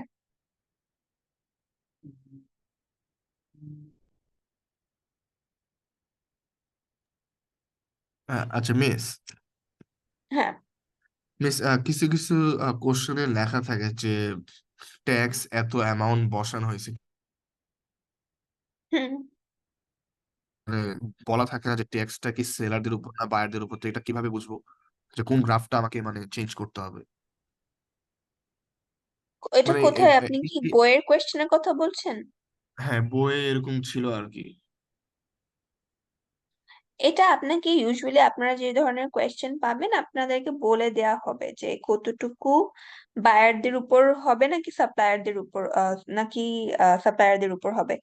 বাট ইউজুয়ালি না বলে থাকলেও আপনাকে বার্ডেনটা কি কার উপর কতটুকু পড়ে ওইটা ইন্ডিকেট করে দেয়া হয়। অ্যান্ড ইফ নট, আপনার যদি বইয়ে এরকম কোয়েশ্চেন থাকে তাহলে অ্যাজিউম করবেন যে it's equally distributed between buyers and suppliers, মানে দ্য ট্যাক্স বার্ডেনটা ইকুয়ালি ডিস্ট্রিবিউটেড, এটা চিন্তা করে আগাবেন তাইলে মিস ফর দোজ কেসেস। এখানে কি তাহলে কি করতে হবে নাকি যে কোনো একটা করলে একই রেজাল্টই আসবে? মানে আমরা তো স্লাইডে তো দেখলাম যে এখানে ট্যাক্স অন সেলার, মানে ট্যাক্স অন বায়ার, ডিমান্ড তো মানে শিফট বায়ার করেন বা সাপ্লাই শিফট করেন একই রেজাল্ট আসবে, ডিপেন্ড করবে আপনার কার উপর কতটুকু বার্ডেন পড়তেছে ওইটার উপর। সো আপনি ওভাবে আগাবেন, যে চিন্তা করবেন যে বার্ডেনটা ইকুয়ালি শেয়ার হচ্ছে বিটুইন সাপ্লায়ার্স এন্ড আমাদের বায়ার্স। এখানে এই উইক 5 এর স্লাইডেই মনে হয় দেওয়া আছে যে এক্সাম্পল, একটা এক্সাম্পলে মনে হয় বলা নেই যে কার উপর ট্যাক্সটা পড়তেছে, খালি বলা মনে হয় শেয়ার্ড ইকুয়াল এরকম। হ্যাঁ, শেয়ারড ইকুয়ালি মানে আপনার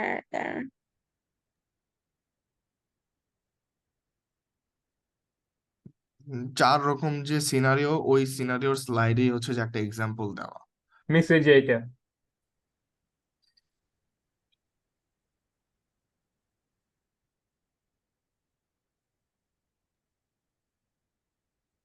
এটা। Miss slide 24।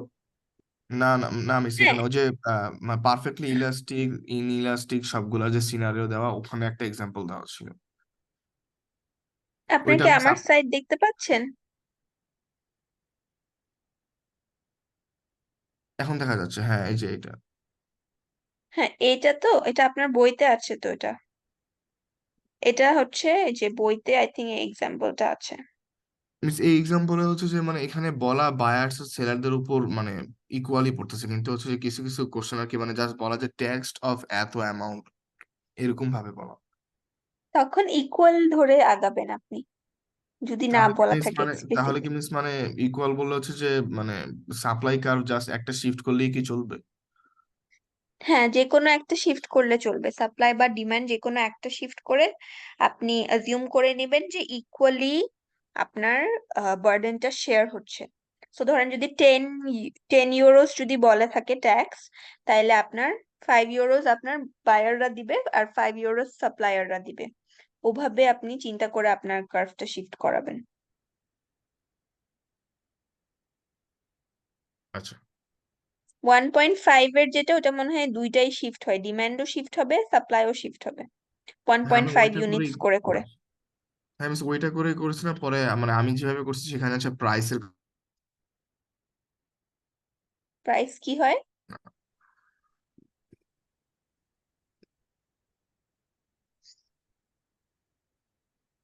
ওই কেসটাতে আপনার 1.5 যেটা, ওইটাতে আপনার দোনোটা শিফট হবে, ডিমান্ডও শিফট হবে সাপ্লাইও শিফট হবে।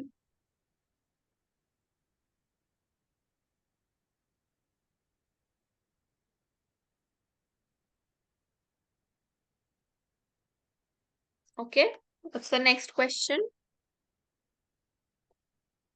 মিস এখানে এই যে বলা যে পারফেক্টলি ইলাস্টিক বা ইনইলাস্টিক সাপ্লাই অথবা ডিমান্ড যখন বলবে, তখন কি অন্য মানে পারফেক্টলি ইলাস্টিক ডিমান্ড যদি বলে এই সিনারিতে, এই স্লাইড থেকে, তাহলে হচ্ছে সাপ্লাইটা আমরা কিভাবে কি কনসিডার করবো? মানে জাস্ট রিলেটিভলি ইলাস্টিক এভাবে ধরে নিব নাকি রিলেটিভলি ইনইলাস্টিক এভাবে ধরে নিব? সাপ্লাই কার্ভটা নর্মালি আপনারা যেমনে আঁকেন, মানে পারফেক্টলি ইলাস্টিকও না, পারফেক্টলি ইনএলাস্টিকও না, স্ট্রেট লাইনও না, হরাইজন্টাল লাইনও না, একটা নর্মাল একটা আপনি যেরকম আমরা ডিমান্ড এন্ড সাপ্লাই আঁকি ওরকম ধরে নিবেন। সাপ্লাইয়ের ইলাস্টিসিটি যদি মেনশন করা না থাকে, তাহলে আপনার এটা ইয়ে করার কোনো ওয়ে নাই, বুঝার কোনো ওয়ে নাই। মিস একটু বইয়ের কোশ্চেন একটু যাওয়া যাবে, যদি মানে অন্য কারো প্রবলেম যদি না থাকে। বইয়ের কোয়েশ্চেন,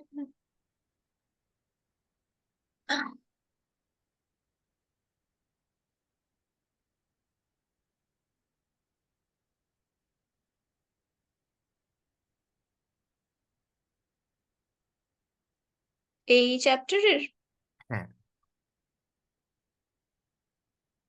মিস এখানে এই যে এর আগের পৃষ্ঠা, এটা এর আগের পৃষ্ঠা মনে হয়। হুম বেসিক্যালি হচ্ছে যে 2 নাম্বারে বলা যে if a rent ceiling is set যে 300 euro a month, calculate the quantity rented. এখানে কোয়ান্টিটি রেন্টেডটা কি সাপ্লায়াররাই কি মানে ডিটারমাইন করবে? হ্যাঁ, আপনার যদি এখানে হচ্ছে ইকুইলিব্রিয়ামটা হচ্ছে 450 ইউরোজে, 450 ইউরোজের নিচে আপনি যদি 300 ইউরোজে যদি আপনি রেন্ট সিলিং বসায় দেন, আপনাকে সাপ্লায়াররা এই অ্যামাউন্টের বেশি সাপ্লাই করবে না, ওদের ইনসেনটিভ নাই to supply more than 10 units. So এই ক্ষেত্রে আপনার মার্কেটে যে quantity is being traded, that will be 10 units, right? 10,000 হবে আপনার, যেটা আমরা ক্লাসেও যে এক্সাম্পলটা দেখছিলাম, এই ক্ষেত্রে আপনার সাপ্লায়াররা ডিটারমাইন করে।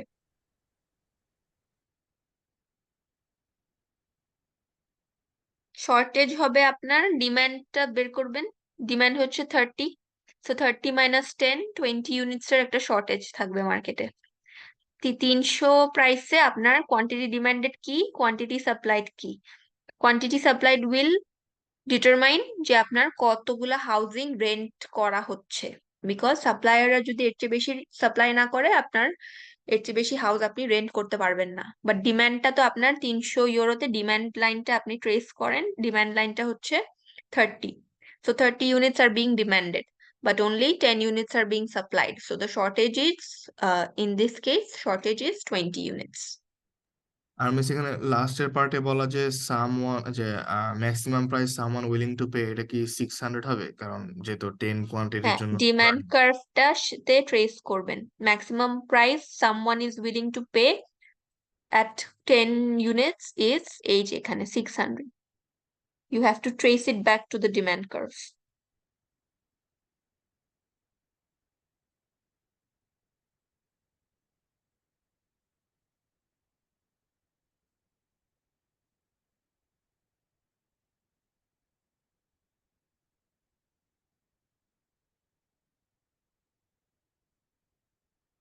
মিস নেক্সট পেজে একটু যাওয়া যাবে,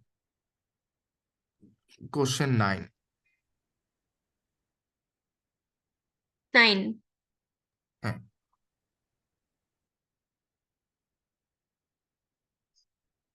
Demand and supply schedules for student meals on campus. Equilibrium price and equilibrium quantity of meals কি?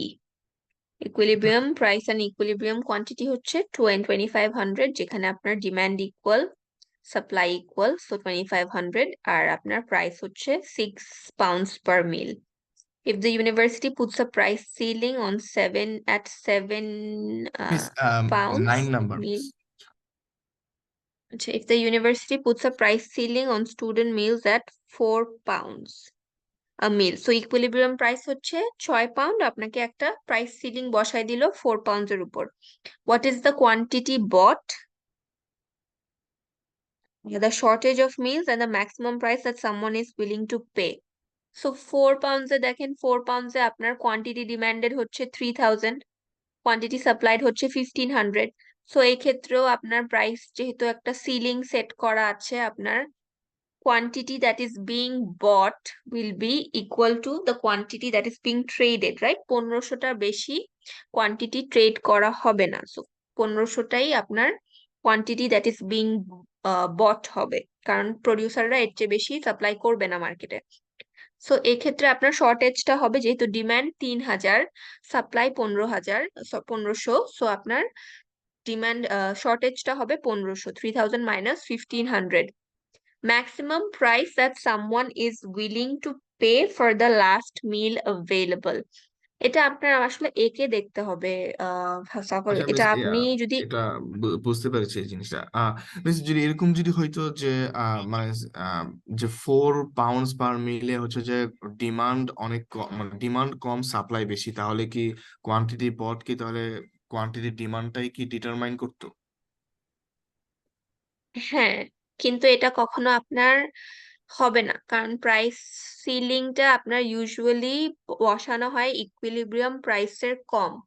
এটা হবে যদি আপনার প্রাইস সিলিংটা বসানো হয় ইকুইলিব্রিয়াম প্রাইসের উপরে, মানে যেটা প্রাইস কিনা আপনার ফ্লোরের ওটা সিনারিও যদি ওটা হয় হয় আর না. কি। প্রাইস ফ্লোরের সিনারিও যদি হয় তাইলে হবে.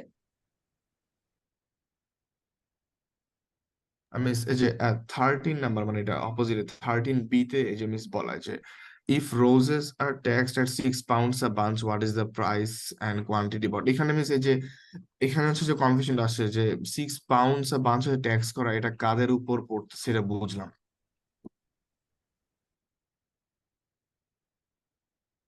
There is no tax, তাইলে what is the price and how many bunches of roses are bought? So tax না থাকলে 80 roses are being bought আর 14 হচ্ছে প্রাইস.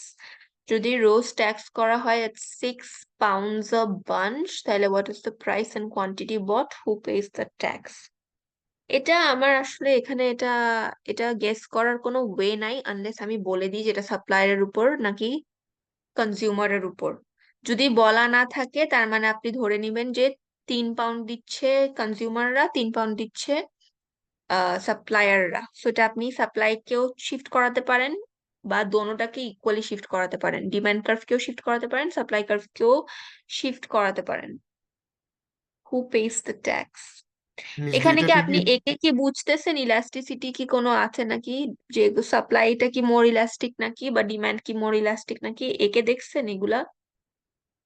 হ্যাঁ মিস, হ্যাঁ, হ্যাঁ একই মিস রকম একে দেখেছিলাম। গ্রেডিয়েন্ট কি একই রকম দোনোটা কার্ভের? মিস মানে চোখের দেখায় প্রায় এরকমই মনে হচ্ছে যে দুইটার গ্রেডিয়েন্ট একই রকম। তাইলে এখানে আমি এটা কোনো গেস করতে পারবো না যে এটা কি সাপ্লায়ারদের উপর পড়বে নাকি কনজিউমারদের উপর পড়বে. এটা তো আমার গেস করার কোনো ওয়ে নাই. তাইলে যদি আমার ইলাস্টিসিটি ডিফারেন্ট হইতো তাহলে আমি বলতে পারতাম, বাট দেন এখানে I don't know why they are asking this question. Miss, usually আমরা বলে দিব আপনাকে যে এটা কার উপর পড়বে বার্ডেনটা, যদি আমার গেস করতে হয়. মানে ট্যাক্স অন সেলার অথবা বায়ার এই কথাটা বলা থাকবে। হ্যাঁ, এটা বলা থাকবে বইয়ে. এটা আসলে ওদের হয়তো আন্ডারলাইন কিছু ছিল চ্যাপ্টারে, যেটার উপর দিয়ে ওরা এটা অ্যাজিউম করতেছে, বাট আমি জানি না, এটা আমার জানা মতে আমি বলতে পারছি না এখন যে কেন এটা এক্সপ্লিসিটলি মেনশন করা নাই. মিস হ্যাঁ, ফাইনালের কোশ্চেন কি একটু ইজি করা যাবে? কিসের কোয়েশ্চেন? মানে ফাইনালের কোশ্চেন আর কি। ফাইনাল কোয়েশ্চেন তো আমি বানাবোই না, আমি কিভাবে ইজি করব? ফাইনাল কোয়েশ্চেন তো সেন্ট্রালি বানানো হবে, এটা তো আমার ডিসক্রিপশনে নাই। মানে একটু আমি পাস হয়তো করতাম আর কি একটা এই জন্য। কোয়েশ্চেন হয়তো বানাতে পারবো, that's maximum question that I will get. Easy হবে না এটা মনে করেন না, অলরেডি আমাদেরকে বলা হয়েছে যে standard should be a bit higher because open book exam. Easy হবে না, ডিফিকাল্ট হবে। ওপেন বুক এক্সাম যেরকম হয় ওরকমই হবে, প্রিপারেশনটা ওভাবেই নিয়েন আপনারা। আমি আপনাদেরকে I will not miss give you open book false exam মানে? এক্সপেকটেশনস। ওপেন বুক এক্সাম মানে আপনাদের যখন অনলাইনে এক্সাম হয় ওটা তো ওপেন বুক এক্সামই হয়, রাইট? আপনাকে তো আমি I cannot control whether you're O looking at your আচ্ছা, notes ঠিক or আছে। you're looking at your book. So it's an open book exam, more analytical হয়, so that you can মানে answer it like that. So আমি বলবো না যে আপনাদের questions easy হবে, কারণ that will be misleading. যতটুকু আমি জানি, because the questions have not even been prepared yet, এখন পর্যন্ত question paperই বানানো হয় নাই, so আমার কোনো আইডিয়া নাই question paper কেমন হবে। বাট আমি যতটুকু জানি সবাই they want to make it a bit more difficult this time.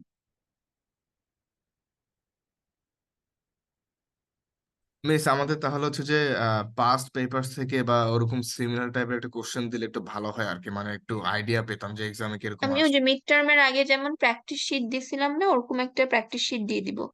হ্যাঁ মিস আপনাদের করে মিড দিলে টার্ম ভালো। প্র্যাকটিস শিটটা যেরকম ছিল মিড টার্মটা তো ওরকমই ছিল, একই রকম ছিল না কোয়েশ্চেন গুলা?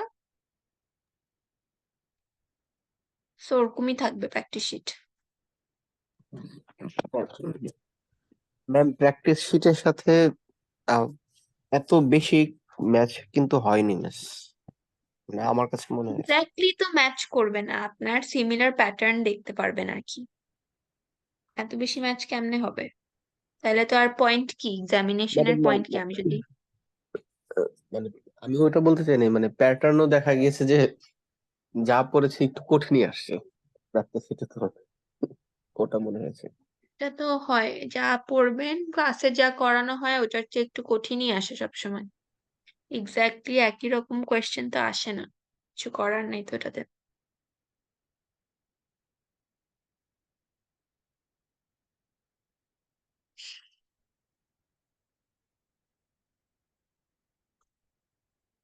ওকে, এনি আদার কোয়েশ্চেন্স?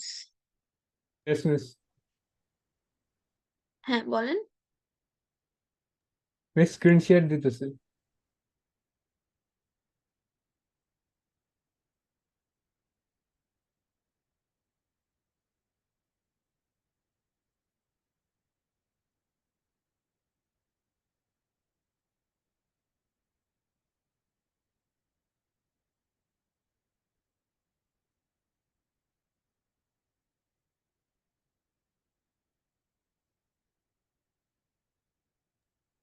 মিস এখানে প্রসেসটা ঠিক আছে?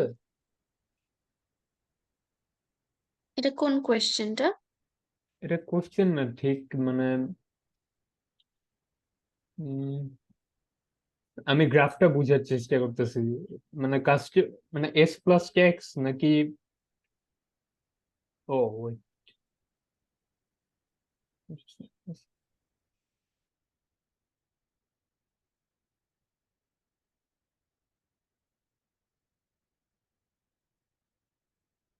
10 পাউন্ড ট্যাক্স বলছে যে ইকুয়ালি ডিস্ট্রিবিউট হয়, ইকুয়ালি শেয়ার হয়।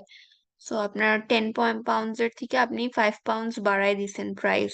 5 pounds is being borne by the consumers, আর বাকি 5 পাউন্ড আপনার প্রডিউসাররা বের করছে। সো আপনার সাপ্লাই কার্ভটা শিফট হয়েছে towards the left by 5 units. হ্যাঁ ঠিকই আছে, হোয়াটস দ্য প্রবলেম হিয়ার?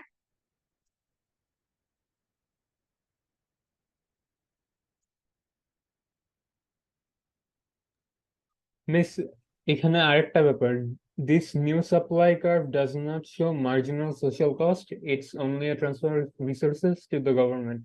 এটার মানে কি? হ্যাঁ, এটার মানে আমার supply curve towards the left কখন শিফট করবে, যদি আমার ইউজুয়ালি এটা শিফট করবে আমার যদি প্রোডাকশন লেস এফিশিয়েন্ট হয়ে যায়। অ্যাজ আ প্রডিউসার আমি যদি কম এফিশিয়েন্টলি প্রডিউস করতে পারি তখনই আমার supply curve towards the left shift করবে। সাপ্লাই কার্ভ হচ্ছে একটা আপনার প্রোডাকশনের যেই আপনার প্রোডাকশন এফিসিয়েন্সিটা শো করে বা আপনার প্রোডাকশন প্রসেসটা কিভাবে হয় ওই জিনিসটা বুঝায়। মার্জিনাল সোশ্যাল কস্ট যেটাকে আমরা বলি, যে আমি লিস্ট পসিবল কস্টটা আসলে কি আমার প্রোডাকশনের জন্য। ফর এভরি ইউনিট আমার লিস্ট পসিবল কস্টটাই আমি দেখতে পারি on the supply curve. That is what in essence supply curve means. But এখানে যে আমার সাপ্লাই কার্ভটা শিফট হলো, এটা কিন্তু আমার কোনো প্রোডাকশন প্রসেসের চেঞ্জের জন্য শিফট হয় নাই, আমার এফিসিয়েন্সি চেঞ্জের জন্য শিফট হয় নাই, আমার মিনিমাম কস্টের জন্য চেঞ্জ হয় নাই।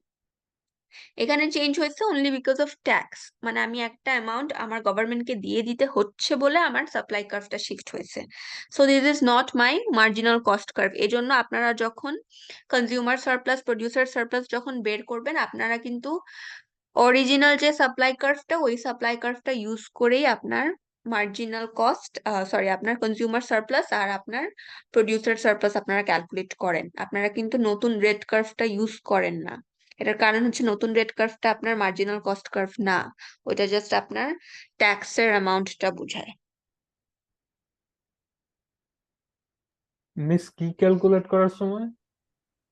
কনজিউমার সারপ্লাস আর প্রডিউসার সারপ্লাস ক্যালকুলেট করার সময় আমরা এরিয়া বের করি না, এরিয়াটা আমরা কিন্তু ব্লু কার্ভের এগেনস্টেই বের করি। আবারও রেড কার্ভটা আমরা ইউজ করি না, তখন আমরা শুধু রেড কার্ভটা শুধু এঁকেছি এখানে আমাদের প্রাইসটা বোঝার জন্য আর কোয়ান্টিটিটা বোঝার জন্য। But other than that, that is not my social cost, that is not my marginal cost, that is just a tax line, tax plus social cost.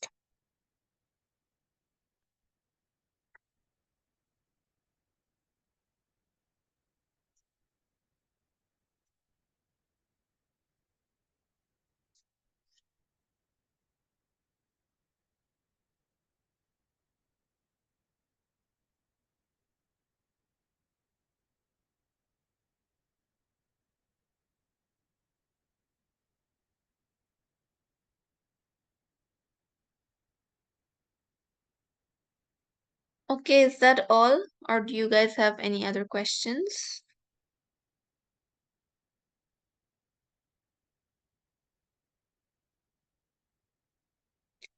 Okay, so if there are no other questions, we will end the meeting here. যদি আর কোনো question থাকে, email me and we'll have the quiz on the next class. So I'll share the slides before that as well. Okay? Yes, assalamu alaikum. Walaikum assalam.